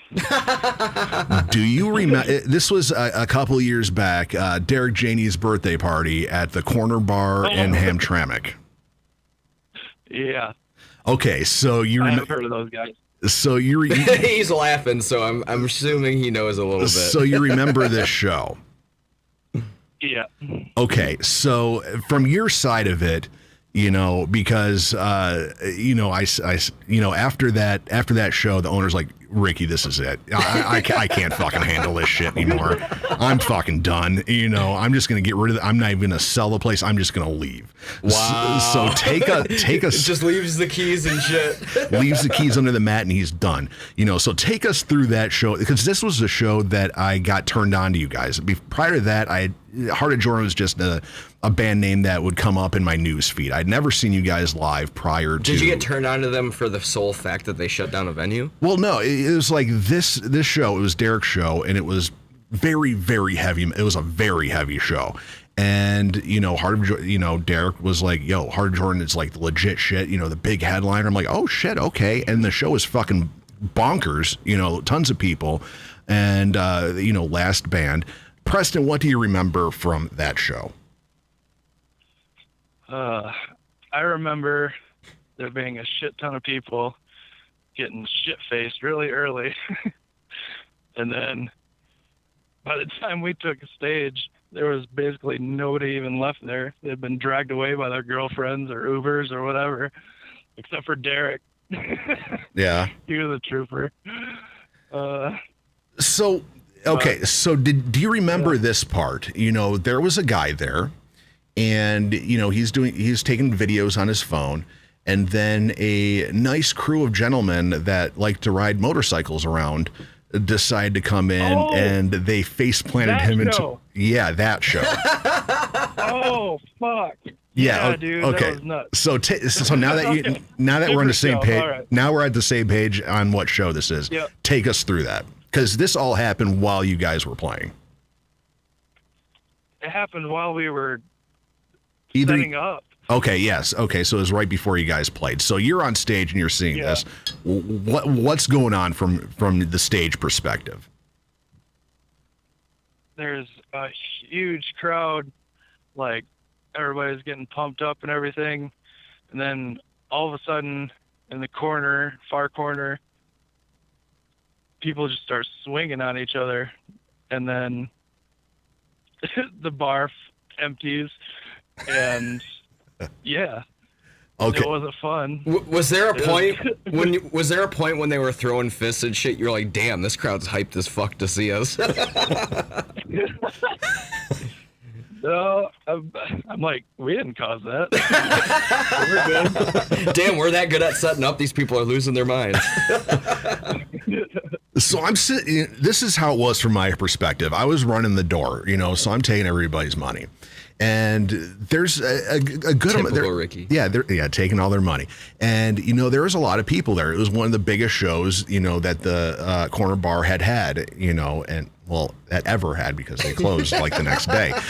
You know, so tall dude, Piotr, big Viking fucking dude, tall, like 6'10" kind of guy, taking video and all this. And like I said, a nice gentlemanly crew of motorcycle enthusiasts decided that they wanted to partake and have a couple brewskis. That's what I thought. No, they were there to start shit. That was the main purpose. And so, you know, I'm letting them in, and then my buddy's like, dude, that's the president of this club and his like 4 enforcers. They're here. And I'm like, is this going to go bad? And he's like, I hope not. You know, usually when the enforcers show up, they're going to be throwing fists. Right. So I'm at the door, and then all of a sudden I see this 6'10" Viking face plant into the side of a pool table, and a bunch of these gentlemanly scholars of the motorcycle enthusiast realm just throwing punches and kicking and beating the snot out of this dude. Jesus. So yeah, he got messed up. Yeah, he got. So I'm not trying to divert, but like, was there a specific reason why that? Because you said he was the president of. Well, the president of the Gentlemanly Scholars of Motorcycle Enthusiasts was there. I guess they were looking for somebody, and this tall gentleman was taking video. And these gentlemanly scholars of the motorcycle enthusiasts, be on video. They don't want to be on video, so because some of these guys are on probation or whatever. Well, so if they work in a legitimate line of work. Obviously. So if they're seen at a bar, it's no bueno. And they're like, delete that or we're kicking the shit out of you. No, I'm just videotaping the bands and all this. They proceed to kick the shit out. And they smashed his phone and all this crap and beat the crap out of him.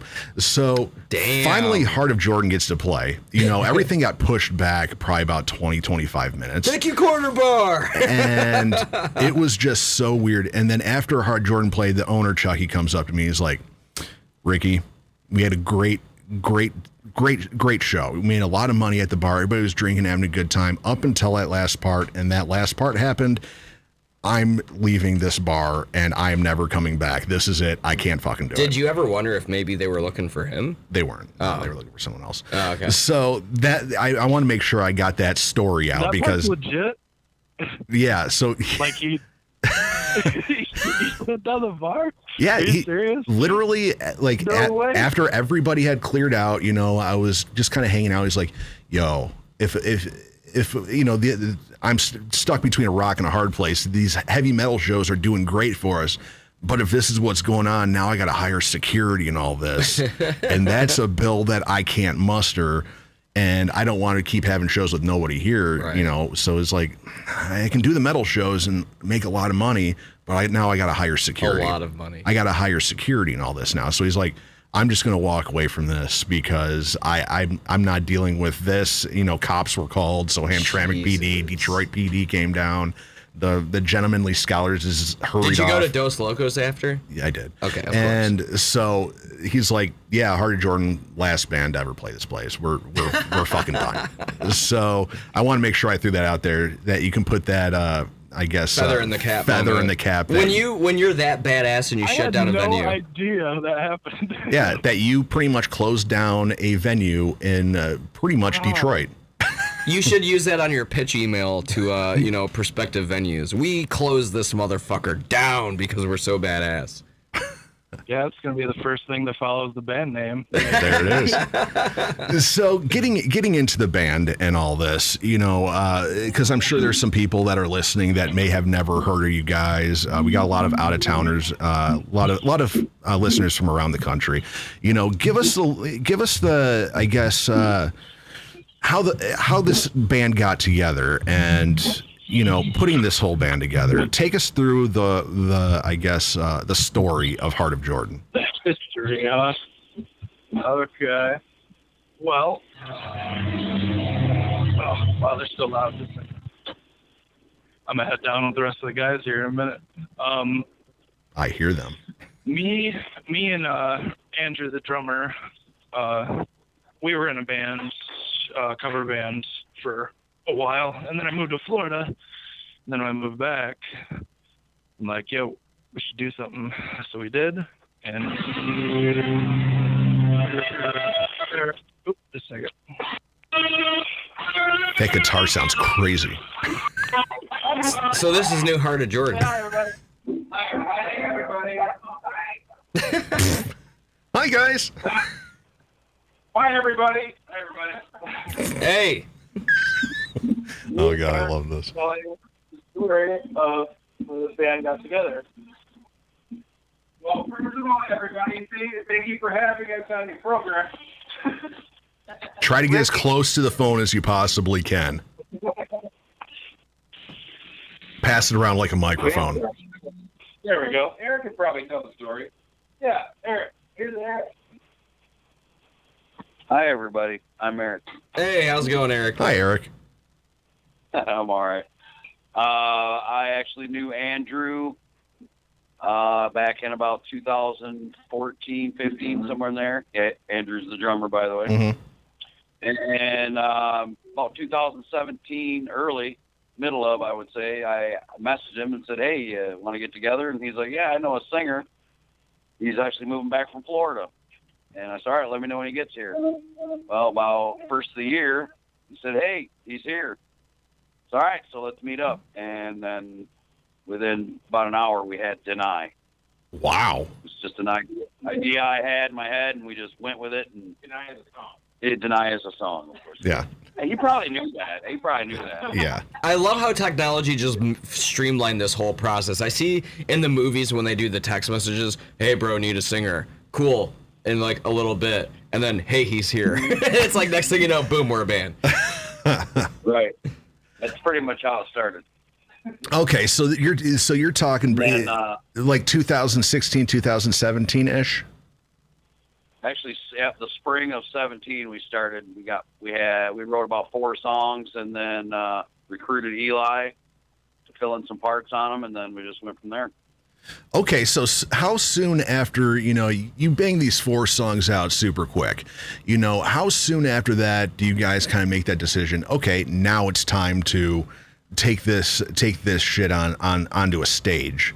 Was it 6 months later, 2 weeks after you wrote those songs? What was that first show, and how far along were you guys when you played that first one? It was probably about I would say October. We formed right around and got solid right around March. So yeah, a good 6 months, 7 months. We had our first show, and so take us through that show. Take us through that show, because I like asking bands about their first show. Sometimes they're like, dude, it was a fucking banger and it was magic and the heavens opened, angels sang, and everybody was on board, and then it was just off to the races. I hear that. I heard that once before, and that band was Greta Van Fleet. Yeah, but you're not going to hear that here. And then there's a lot of bands who are like, dude, that's not how it happened. That first show is a complete train wreck. All right, our first show, we're ready to rock, and I had technical difficulties. We got about 4.5 songs, and that was a wrap. Ooh, so how do you recover from that? Is it kind of just like you chalk it up to, okay, this was the first show, this was, was there a lot of people there? Do you remember the show? Do you remember the bands that were on it? Do you remember where it was? Oh, yeah, I remember where it was. Some of the bands I really don't recall, but Preston probably remembers. Yeah, Preston remembers all that. Yeah. It was at Max Bar in Lansing. Okay. And we opened for No Resolve and Righteous Vendetta. Wow, so you guys didn't start with the shit bands kicking the curb and shit like that. You went right to some bangers. Yeah, we got spoiled our first couple shows, actually. Yeah. Did Alfonso have anything to do with that? So Raz brings Alfonso up. But that was before Alfonso was in the band, actually. Oh, no shit. Yeah. Oh, okay, cool. Yeah, I think we booked that show through Alfonso, though. Yeah, we did book it through Alfonso, though. You guys were playing 4D chess. You were like, all right, we're going to book this show with him, and then we're going to blow his mind and try and recruit him. So take us through that, because I know Kevin wants to ask this question, so let's just get it out of the way now. We all know Alfonso from Heartsick, phenomenal singer. At what point was it like, oh shit, he can play bass, and we need? How did that whole situation work itself out? Because we all know bass players are fucking weird, and So what happened with you guys and bass players and bringing a singer from a band that does a lot of stuff and bringing him in to play bass? Bass players are fucking weird. That's why we've blown through them. So anyway, we had a show coming up, and we were looking for a fill-in. So we hit Alfonso, like, yo, do you think Waylon would? Waylon from Heartsick. Mm-hmm. Do you think he could fill in for us? And I think Alfonso said no, but I know a short Mexican that can play bass. And they were like, short brown guy. That does not surprise me. He is not Mexican. I know. I'm like, that's kind of weird. Puerto Rican, there we go. I know, that'd be sweet if he was listening. Yeah, he came, and I don't know how he found time in his schedule to fit us in, but he got it off. We both agreed that it would just be a fill-in type of thing for a while, and then. So how did that work? How'd that work? Because I'm in a kind of a situation like that right now in my band, where I have a guy that is just a fill-in, and he keeps kicking the bucket down the street a little bit, and kind of afraid to commit. At what point did Alfonso be like? At what point did he say, "Okay, I'm in," or did you have to go Did you have to coax him? Did you have to coax Take him? him out or to did dinner, he, wine him and dine yeah, him, and how did 69 him? What actually happened was we had just finished playing our first time at the machine shop, so we were fresh off of the stage. We were back at the merch table. My wife was halfway drunk, and she barely knew Alfonso at the time, and I think she was drunk enough to convince him to join the band. That's the trick. And Get the ladies to do about it. it. Well, shit, that sounds pretty cool. And obviously, we don't want the whole convo to revolve around Alfonso. But first of all, Rikki and I both wanted to say congrats on him to becoming a father. Now with him, welcome to the club. Yeah, get ready for years of misery. With with Heartsick doing all the stuff they're doing and him leading that fucking band to all sorts of crazy levels. Is there any difficulty in having somebody, especially a front man that does all the work that he does, being in your guys' band? And I'm not trying to say like scheduling conflicts and stuff like that. Does that make it difficult? And by the way, I'm not trying to make you guys poo-poo on him by any means, but I would imagine that adds a layer to just the whole band dynamic. Yeah, we had an understanding that there's going to come a point in time where there's simply not going to be enough time for him to be in two bands that are growing, next to each other. So we take it show by show, and we try to schedule it as best as we can with that understanding. We also have a fill-in bass player that helps us out when those times come. So. That's a big benefit. Because I was going to ask, is there a part of you guys, minus Alfonso, that's like, man, we got to step up our game because we need to become bigger than Heartsick, so he leaves his band and just sticks with us. Is there kind of that? We know. Is there kind of part of that? This is baby. I was going to say, is there like a little camaraderie though, like one up each other kind of thing? Yeah. Is there that, oh man, we really got to step up our game and, make his decision when that time comes a little bit tougher? Alfonso's on a totally different level. I mean, this is embedded in him. Music is just his life, and this is what he does. He is so above and beyond anybody else in the Lansing and surrounding area, as far as being a foster to the scene and just being that guy, So we know that, and we'll never attempt to compete with Heartsick or try to one up them or anything. I'm not saying that. I'm not insinuating that you're trying to say that in a bad way, but we know Alfonso is who he is, and we totally respect that. Hey, that's a totally honest and respectable answer. For me, as a musician, I love playing shows where, the first fucking band brings the heat, right? And I go, we need to do better than them. And I like the healthy competition of, hey, like, let's make sure we're firing on all cylinders. Like, we want to make sure all these, parts are on point. I like that competitive side to it. Like when I see a band fucking kill it, I'm like, all right, we need to kill it times 10, and not in a negative way. You know what I mean? But like to go, to have a band like them, and then he's in part of your band. Does that kind of give you guys a little extra kick in the ass though, to be like, all right, they're fucking slaying it. We need we got time with this dude that does so much for the scene. His band's killing it. Does that kind of give you guys a little more invigoration to, slay it that much harder? He definitely sets the standard. I mean, Heartsick, is one of the more prominent bands here in Lansing. So I guess along with us and a lot of other aspiring musicians, that's kind of a bar that we try to get up to. So yeah, if Heartsick has a shitty set, yeah, we're cheering him on. Oh, of course. And you guys bring up, Lansing and that scene, and even here in the Metro Detroit area, the metal bands are kind of like in awe of the kind of response heavy metal gets in Lansing. And during this whole COVID thing, I don't know if things changed, but Did you guys lose Max Bar during the COVID thing? Last I heard, they were out of business. We lost Max and the Lost.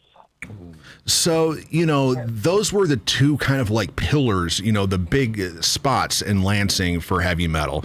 I see pictures of these shows, hundreds of people like going apeshit crazy, and metal bands down here in Detroit would be like, dude, Rikki, what do we have to do to be like that? In Detroit, people look to that Lansing metal scene as like a goal. We need to get there. We need to get to that level. I was fortunate enough to play there. It was badass. What do you guys, because Heart of Jordan is, one of those bands as well, those pillars of Lansing metal. What do you guys kind of attribute to why Lansing's metal scene, is or was or whatever it is? How do you guys attribute to that kind of response to heavy metal? I think it's partially because the music coming out of here is so good, on top of the bands that do play here are like, there's not, like you were talking about before, the healthy competition. Mm-hmm. There's no negativity between the bands here. It's all positive. Hey, you're up here. Instead of kicking the other bands down the hill, they reach down and help pull them up to their level. And that's what everybody has done, and it just keeps getting higher and higher. And it was unbelievable before the pandemic hit, and then now we're not really sure. So is there any place left in Lansing for you guys to play? Or is everything in Lansing pretty much done? The Max or the Loft level? No, not yet. Anyway, there's some chat going around about a new venue or two opening up, but that's yet to materialize.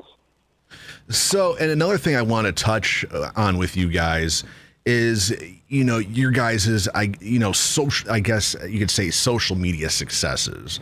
Just looking right now, New Life, which we played the video for just before we got on the phone with you guys.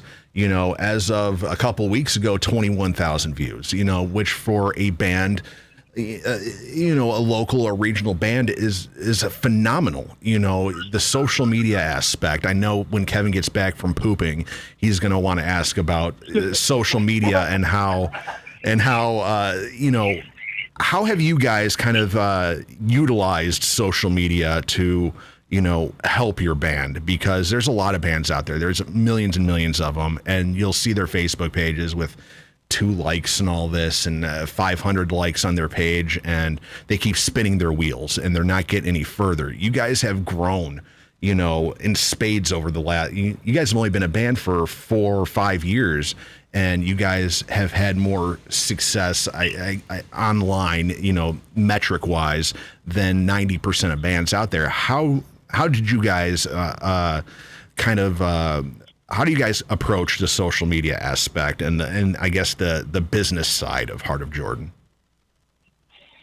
A lot of our reach has to do with finding people who enjoy our music, who already have a built-in audience of their own.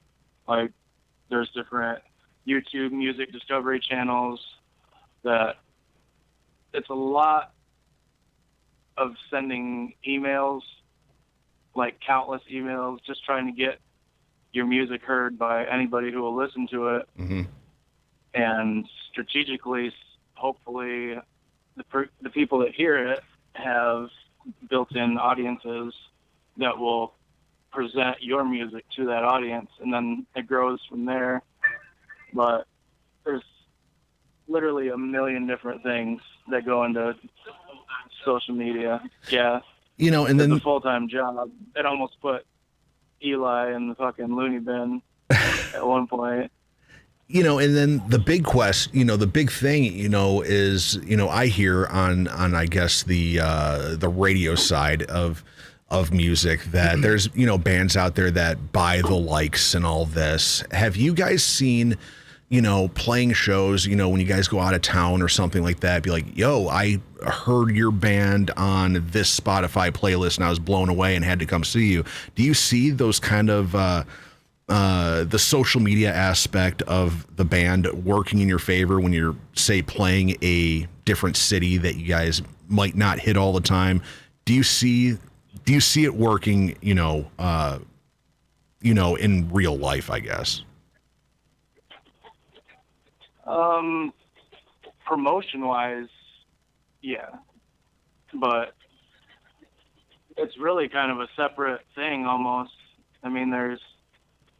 Our biggest online audiences, for instance, on, you know, streaming platforms like Spotify, exist in Europe and South America. So we haven't had a chance to play there yet, but right.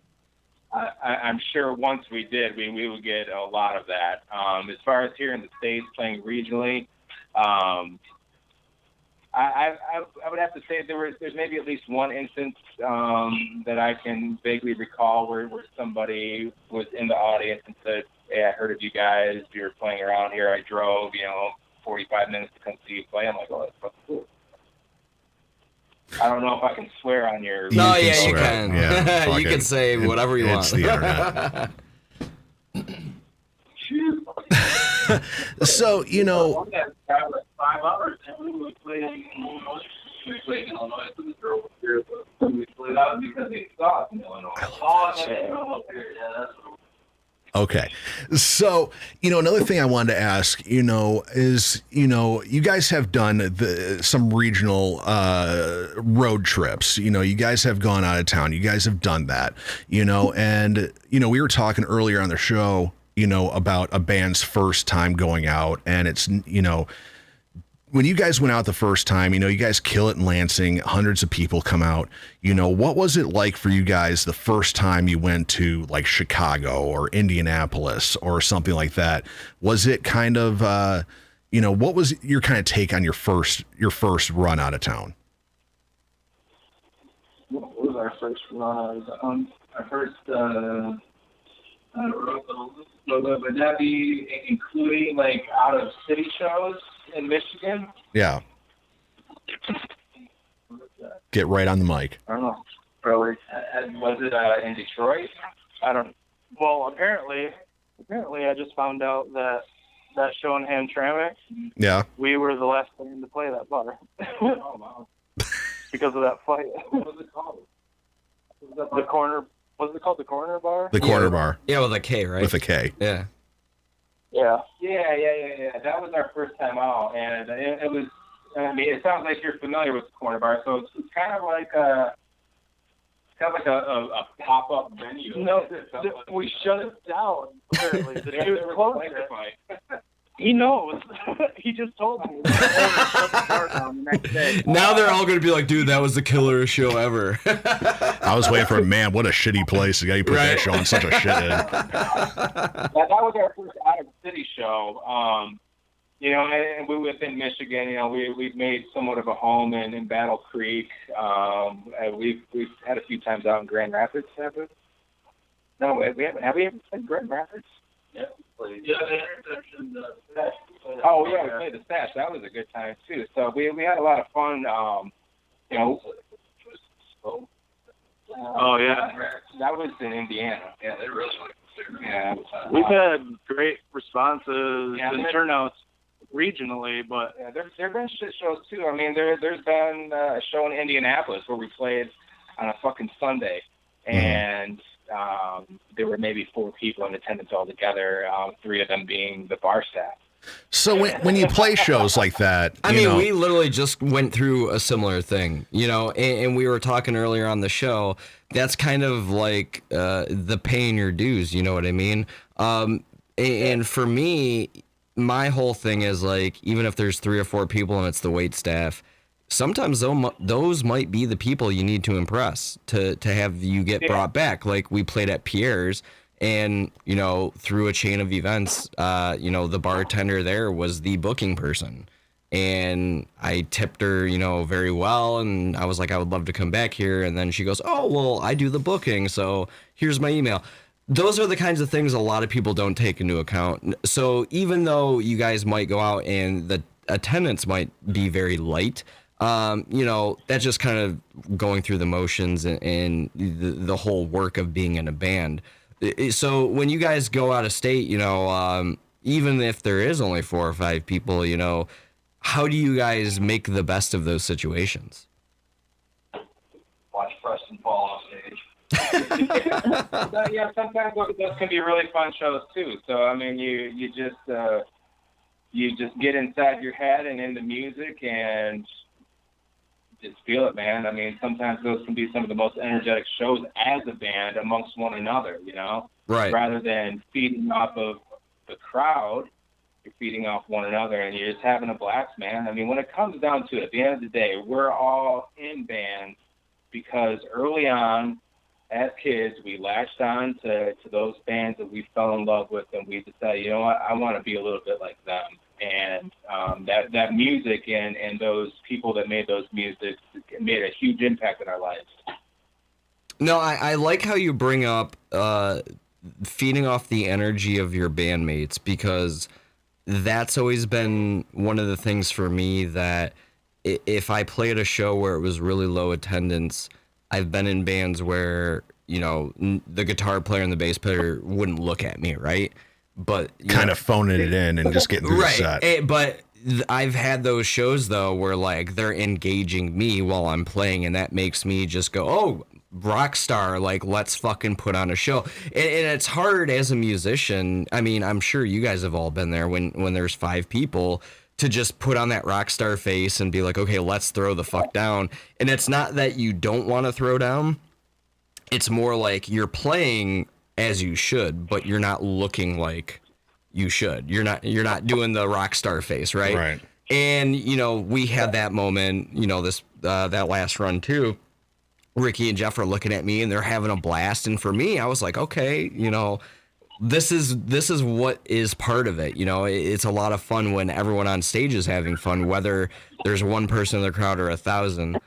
So yeah, I mean, like any serious musician, I would hope totally gets that. But that's a really important part. Like if everyone on the stage is having a blast, even if it's 5 people in the crowd, they're gonna have a blast.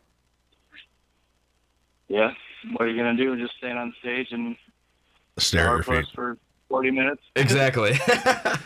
So we're coming up at 9:00 and we've covered a lot. So I want to get right into, the brass tacks of what's going on with you guys now that things seem to be opening up again. Hopefully people get their damn fucking shots so we don't have this fucking, this resurgence of COVID, and hopefully everything don't shut down again.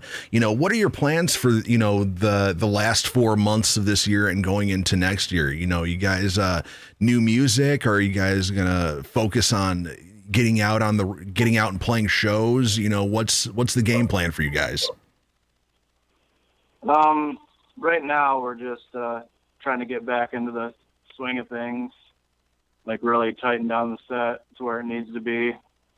And a few shows, but some that we can't announce. Yeah, some we can't announce yet. But mostly I think we're going to be focusing on just writing and enjoying music. Getting that pulse back as a band. That got thrown out of whack over the last year a little bit. We rarely had opportunities to meet as a band and rehearse, so we're trying to get reacclimated with that. Obviously, the songs are there, so once, from my perspective anyway, once we have the set tight, again, show worthy, we begin the process of writing new music. And as it goes too, from time to time, during warm-up, Eric may throw out a riff that we all latch onto and just write a song spur of the moment. And that's some of the coolest stuff you can do right there too. Yeah, that part's definitely not faded at all. We could write, we could write half a song and shit Must be a minute nice. and a half. 'Cause Must be nice. We don't know what the fuck's going on, and we just jam. Half a song, a minute and a half. That means you have 3-minute songs. That's perfect radio material right there. Yep. I mean, I personally think COVID kind of like was a reset for a lot of musicians to like, take a step back and go, okay, you know, like, do I really want to do this seriously? Because we kind of all got thrown into the sit and wait, and the musicians that really wanted to forge ahead were like, okay, well, let's do remote fucking recordings, let's do remote jam sessions, like let's find a way with the cards we've been dealt to make something happen. With that being said, I truly believe, you know, all musicians deep down inside really care, but it kind of opened up some avenues from a marketing standpoint for bands that really gave a shit to fucking shine. You know, Heartsick did their live stream, Motionless in White, like August Burns Red. A ton of those bands did that. And for me, I thought that was really cool to see bands on that kind of level utilize, you know, technology and put forth a really, really good show. But all things considered, I'm really looking forward to live music getting full-fledged, opened up again. And, you know, we wish you guys the best of luck and can't wait to see you guys back down here. Hell yeah, man. We are looking forward to getting back out there. So, you know, through this whole talk, is there anything that you guys want to throw out? Any contests, any websites, anything, any people you want to shout out? I want to shout out Tim Shaw. He just chimed in, said Heart of Jordan is badass. So Tim Shaw in the chat says that. And is there anything else you want to throw out there before we let you get back to band practice? Do we have anything to plug? Don't stop believing. Can we hear Freebird? Some Freebird. Freebird? Yeah. That's $100 in the bucket. I'll drive up there. Kevin's got the money. So you got anything else to throw out before we let you go? August 21st. August 21st. What is the name of that thing? It's the end of summer party outdoors. Where is it at? Battle Creek? Oh, where Michigan Metal Fest was? It's the Shake Off the Rush show. Yeah. Our Shake Off the Rush show is August 21st in Battle Creek at I can't pronounce it. Well, how about this? The Layla Arboretum. So how about this? If you get a flyer, shoot it our way. We'll throw it up on our page to help promote you guys. Yeah, do that. Yeah, just it's on our socials too. Cool. So. All right, man. We'll let you go. Get back to practice. Get that shit tightened up. Write some bangers. Get your shit together and get your ass back down here to Detroit. We'll talk to you guys soon, man. Yeah. All right, guys. All right, take it easy. Peace out.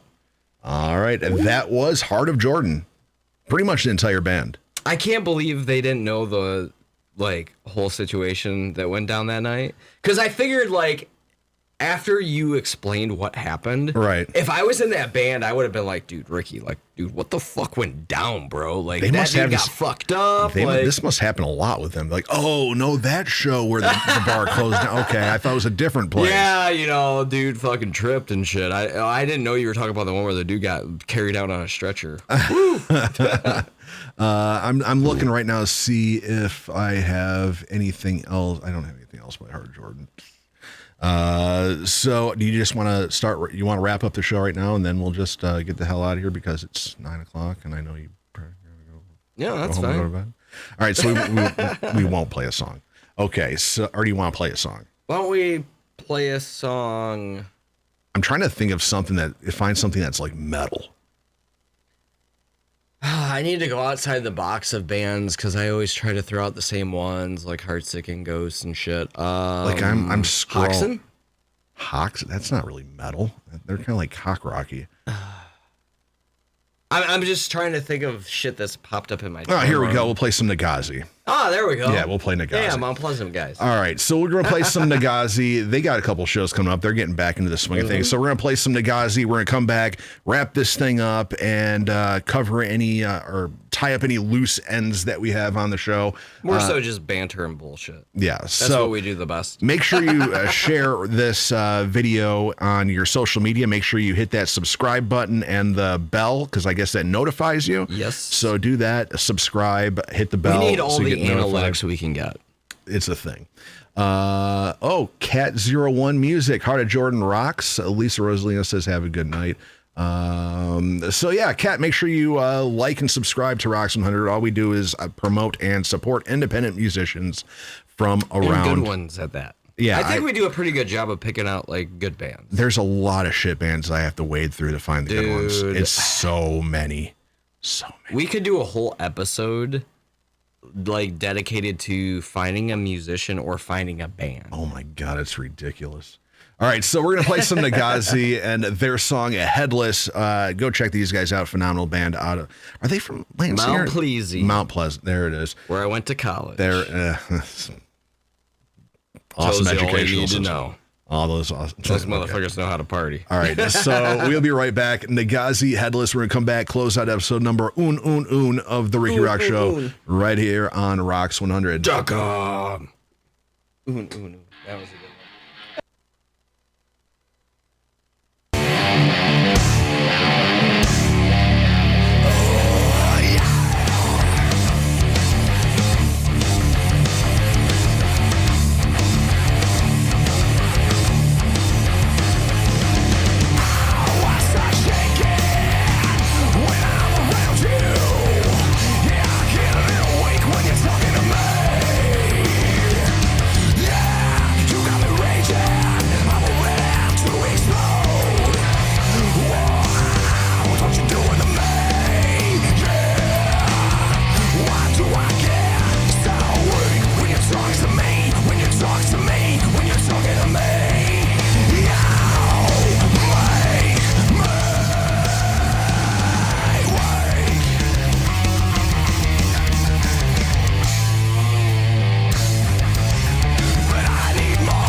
Nagazi and their song Headless. I got to turn that's loud. I had that when I played that music. I'm like, Jesus Christ. Yeah, you're like basically deaf, bro. I know, it's horrible. When the headphones are at the beginning of the show, I'm like, dude, turn me the fuck down. Yeah, dude, I have you at like 9 o'clock. I got me at like 4. No need. So that was Nagazi. Their song Headless. Cat Music said Nagazi, good band, also played together with the Heart of Jordan many, many times. Like I said, Heart of Jordan, you probably frequented this bar many times when you were at Central. They're going to be playing October 1st at Rubbles in Mount Pleasant with A Silence and Into the Void. That's October 1st, their first show back post-COVID. So definitely, if you're in the greater Mount Pleasant CMU area, definitely head out and check that one out. And I believe the hot dog place they had there closed. So I was kind of pissed. And you know what's crazy? So when I was at Central, I had my drums up there the entire time. And it wasn't until my senior year when I actually lived right downtown, basically not even a block. Rubbles was like less than a block away from my apartment. I set my drums up and like I cleared it with all my neighbors. They were all super cool. I was like, yeah, you know, on Friday and Saturday nights, can I just like fucking play? Can I just beat off real loud? So I remember it was during the summer and I had all of our windows and shit opened, and my girlfriend at the time was working and she worked at B-Dub. So like it was till like 3 a.m. I was like, oh, I could just fucking jam out. And I had all the windows open and I had my headphones on and I was fucking shredding. And I took them off and I heard people like on the streets like hooting and hollering and shit. And then I heard a knock at the door. I was like, fuck. I looked through the peephole and it was like a couple dudes with like beers in their hands. And I'm like, hey, you know, what's up? They're like, dude, like that was you playing, right? And I'm like, yeah. They're like, can we like come chill for a minute? Wow. And I was like, oh yeah, sure. Like, come on in. Like, jeez. So I was just sitting up there jamming, drinking no stranger beers and danger with Kevin Razlog. At that time, I didn't give a fuck. Down to fuck. It was dudes, bro. Down to fuck. CMU, college. Got to experiment. The 4 years I was there, I think I went to Rebels like twice. And it never even clicked with me like live music. Because at that point in time, I was just focused on college. Like I wasn't focused on live music or any of that shit. But yeah, when I went there, I was like, dude, I would love to play. Like it's a little shithole in the wall bar, but that's like it for Mount Pleasant. You know what I mean? Yeah. So super cool place. I saw the 2 shows I went to, the bands that played there were really, really good. So do you remember who they were? So obviously they weren't that good. No, they were good, but it was like punk music. Yeah. Like I liked punk way back in the day. What was the guy's name that used to book there? Dickie Post. I think that was his name. I don't know if he still works there. I should look into that. Yeah, maybe. Oh, there it is. I'd like to go back up there. Casting Shadowz. Bunch of middle-aged men playing College Town. I graduated from here in 2010. Woo! So yeah, what were some takeaways you took from that nice Heart of Jordan interview? You know, like there was a lot going on, I know. Yeah, but it was really cool that even though we threw the Alfonso questions into the mix, that they respect and, you know, they utilize it a little bit, but I wonder if they get tired of it. You know, be like, okay, yeah, we know our bass player's a singer and heartsick. We get it. But they kind of signed up for that, and I really appreciate how they answered everything, because it's really easy for a band to like bring in somebody like that to like kind of catapult themselves. Right. But they kept it true, and we're like, yeah, you know, like he's here, you know, he booked us before he was even in the band. You know, it's kind of similar to like the shit you and I do, right? Mm-hmm. Like we're heavily involved in music, and we would hope people aren't bringing us into the fold to one up or like get themselves further, but it's always a good thing to have.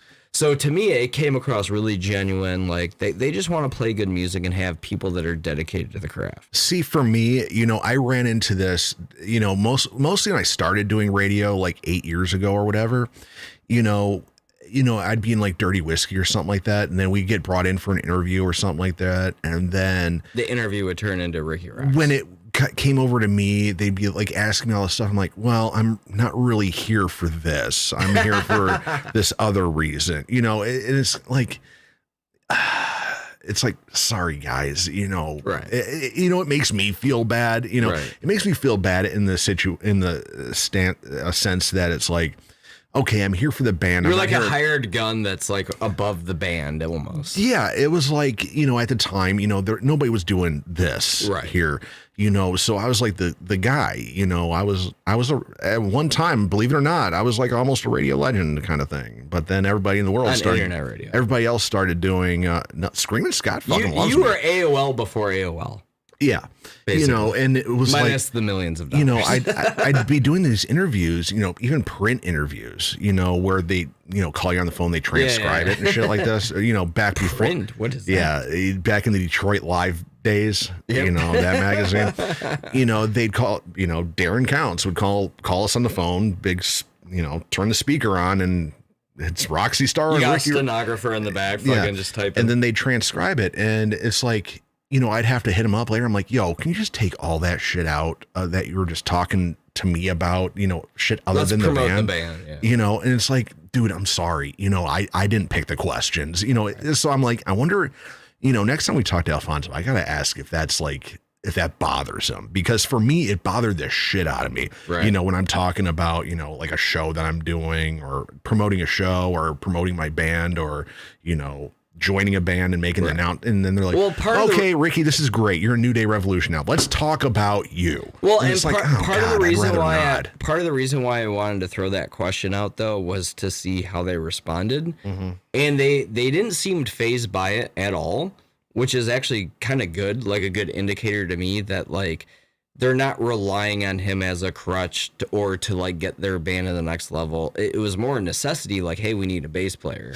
Well, and it's they like- reached out to Alfonso, and he's just like, hey, like my guy ain't available, but and like And it's like Heart of Jordan was like a legit entity For sure. before the fact, Oh, yeah. so it's not like they were a bunch of shit kickers Right. and then they bring somebody else in and all of a sudden they're fucking big rock stars and shit. But at now. the same point, though, like for Alfonso being a frontman of a pretty successful band to kind of take the back seat and play bass, you know what I mean? Like that in itself kind of speaks volumes as well. What that says to me is lead That'd be singers like me- wishes they could be a bass player.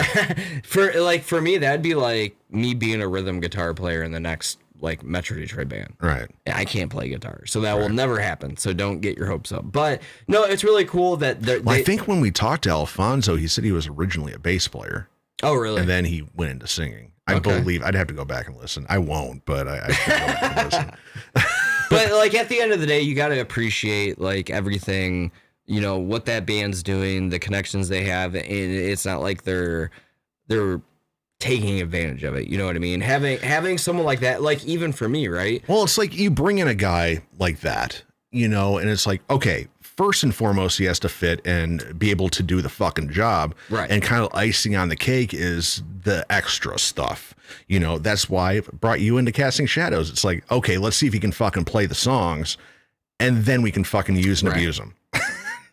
But I mean, like at the end of the day, that's a really good way to go about it. Like when we got done playing in Kentucky, this dude, like as soon as we got done playing, like walked up to me. He was like, "Dude, man, like how many years have you guys been together? You guys fucking kicked ass."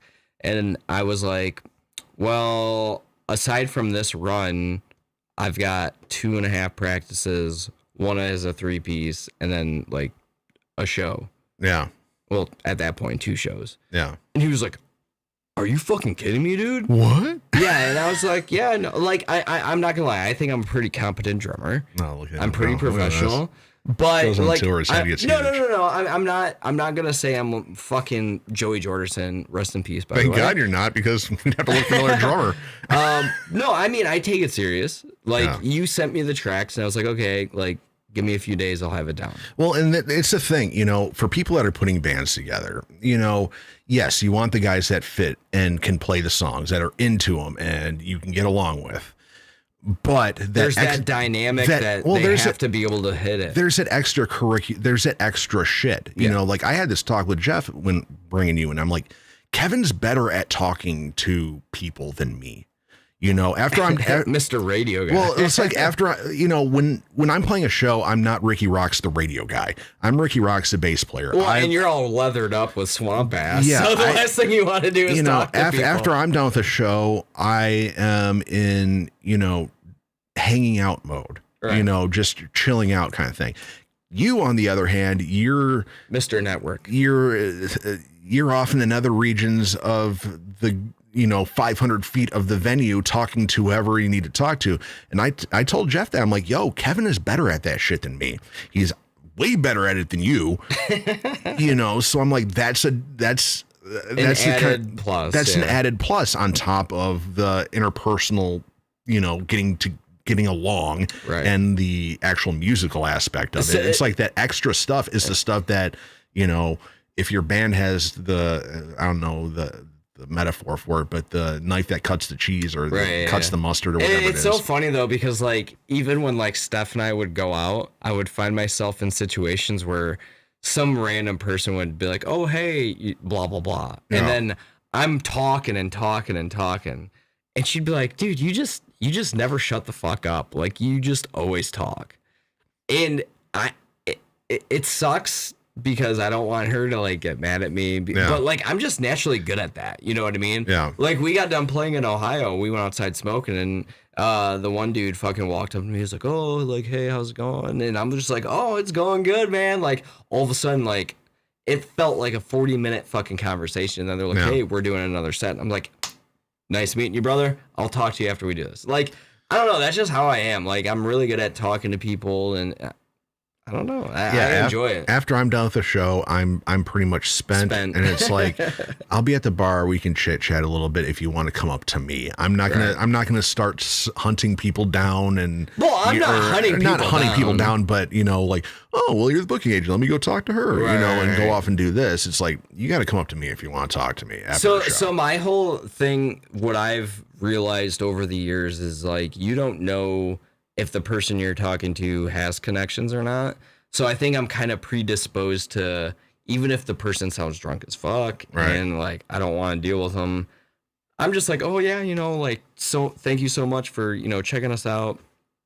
And then, the conversation just turns into the conversation. And, you're marginally better at that than me. Well, there's been plenty of times, and I attribute some of my success to being able to identify if this is a real situation or if it's just some drunk asshole. Right. And, I can always find a way to recluse myself from those situations without being offending. So it's kind of a learned art.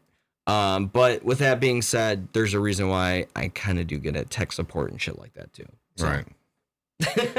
Man, there was it just hit me. There was a music video on download and I didn't get a chance to download it.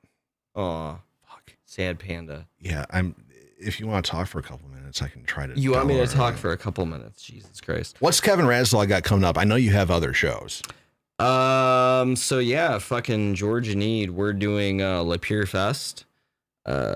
Shit. Let me find the actual date. I should have these memorized or at least in a fucking document. Oh, and you know what? I'm pissed. Rob Salem said he took a really unflattering picture of me at the show in Kentucky. Yet I messaged him, he hasn't posted it yet, so I'm really interested to see what that's all about. Fuck, what was the Georgia Need show? Oh, hold on. Jesus Christ. No, I gotta go through my fucking notifications, man. Blah, blah, blah, blah, blah. The date's not even on here. Come on, Lapeer days. August 21st, Jesus Christ. We're also doing Arts, Beats, and Eats. I think we're doing. It's either Friday or Saturday. Well, no, it's not. It's soft confirmed. So like, there's a whole bunch of other rigmarole that goes into it. But yeah, we were supposed to actually play yesterday. What happened? Or not yesterday. Yesterday. We were supposed to play at Strummer Studios down in Perrysville, Ohio. Well, George had that kidney infection, and not Scott. Was it Scott? I'm sorry, I'm blanking on the name. So he had some issues with attendance and infrastructure with the shows, and George was also under the weather. So he kind of reached out to us and was like, hey, I'm not going to cancel the show, but I'm going to say, hey, we're going to reschedule it. And I appreciate that approach because George was also in the hospital for like 3 or 4 days. Right. So it kind of worked out in both of our favors. Not that we canceled, because we didn't cancel. We would have done it. But at the same time, he wanted to put forth the best effort they could from the venue side. So the post kind of sounded like, hey, you know, George isn't feeling well. We're going to reschedule, yada, yada. So that was supposed to be our first show back. But it worked out really well for us just because we are down a guitar player, just like Casting Shadowz. You have additions, though. Yeah. So, yeah, you know, between both bands, you know, we're just plugging away, getting through shit. And I'm just more so really looking forward to writing.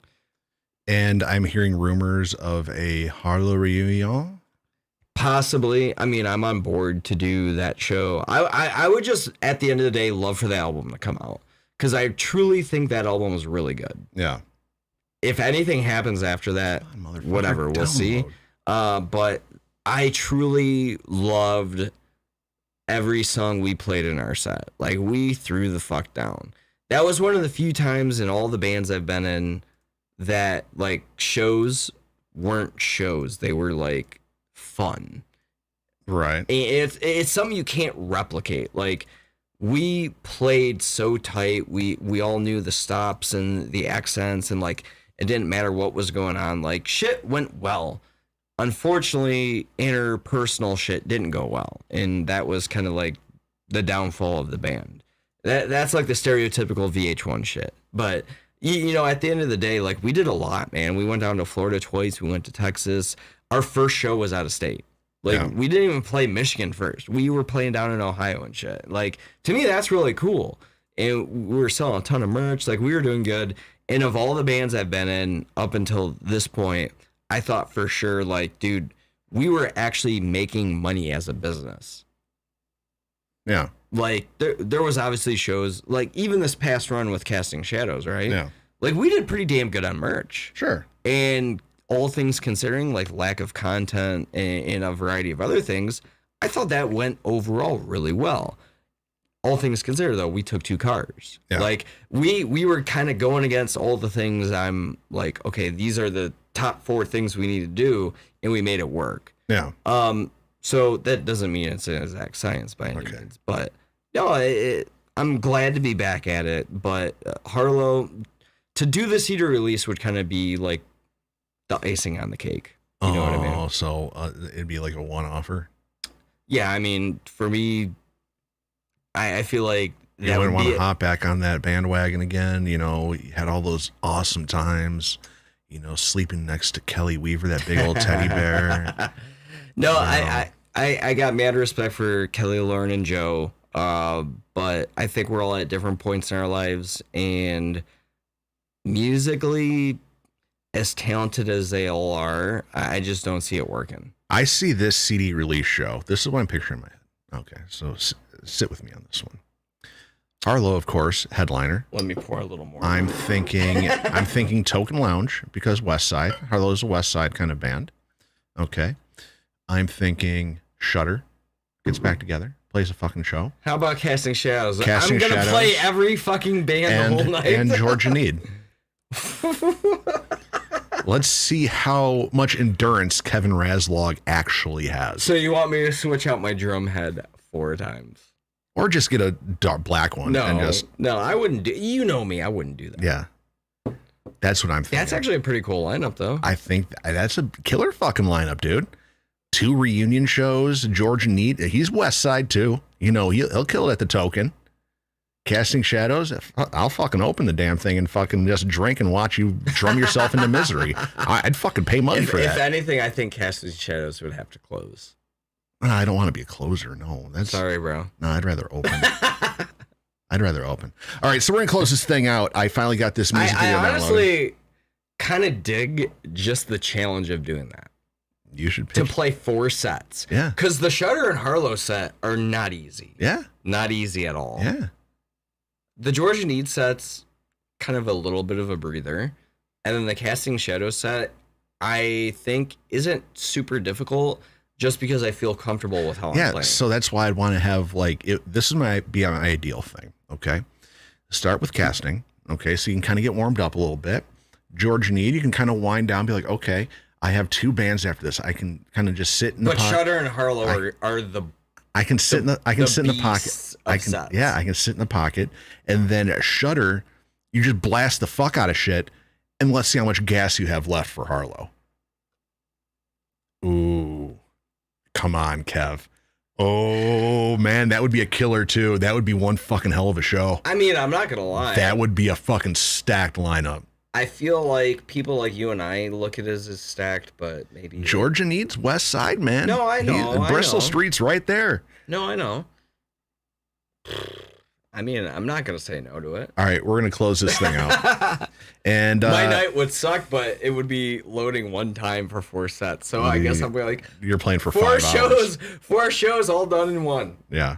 All right. So next week, where I'm falling way behind. I'm literally booking week to week at this point. So hopefully the next day or two, I'll have a guest for next week. And the next one we have confirmed September 19th. We're gonna be talking to Josie Pace, singer, solo artist. We'll be playing Machine Shop coming up. So super cool. Episode 119. That if you guys out there in the world know of any bands that you would like us to talk to, send them over my way, rocks100radio@gmail.com, or otherwise send it over to facebook.com/rocks100.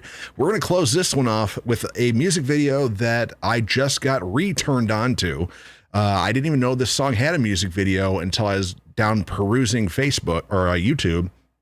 It's Harlow, My Life, My Curse. Good tune. Right here on Rocks 100 at closing out episode number 111. Then after this, we're going to play a brand new song by Snake Bite Whiskey out of Australia. We had them on the show. They have a new single out called Choke. We're going to play that after the music video. I'm going to let Kevin get out of here after he reminisces on memory lane when he was doing professional music videos. So you got anything else you want to throw out there? No, man. Great show. Glad to be back. Great interview. I mean, I'm just glad to be back to some sort of normalcy. All right. So I will. And thank you to all the listeners that are still there. You guys are awesome. Lisa, Rosalino, Sherry, Claire, Cat Music, and Derek Janey, everybody else who's still hanging out. So closing this thing out, gonna get my drunk ass to bed. I gotta go to work in the morning. Oh wait, you're going back to work? Yeah, I'm going back to work. I ran out of money. Oh shit. I wasn't supposed DoorDash? to go. It wasn't work. I can't. It wasn't working. I can't sit in a car for 8 hours a fucking day. The money is there, but I can't sit in a car for 8 hours a fucking day. So I'm like, fuck it. Hey, I got a 2-hour interview tomorrow. Interview? I thought you had a job. I do, but there's 3 other companies I'm in the final stages for, so I might as well see where it's at. Oh, okay. I'm trying to make more money, man. All right. Fuck. Harlow, My Life, My Curse, closing out episode 111 of the Rikki Roxx Show, Rocks 100.com.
Rikki Roxx, Rikki Roxx. It's Rikki Roxx, coming out of the box. Bitches come in flocks, trying to steal his jocks. He needs to be contained with padded rocks. It's the Rikki Roxx Show, spreading like the pox.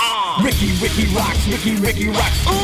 Rikki Roxx, Rikki Roxx, yeah. Rikki Roxx, Rikki Roxx. Rikki Roxx, Rikki Roxx, yeah. Rikki Roxx up in your grill, motherfucker.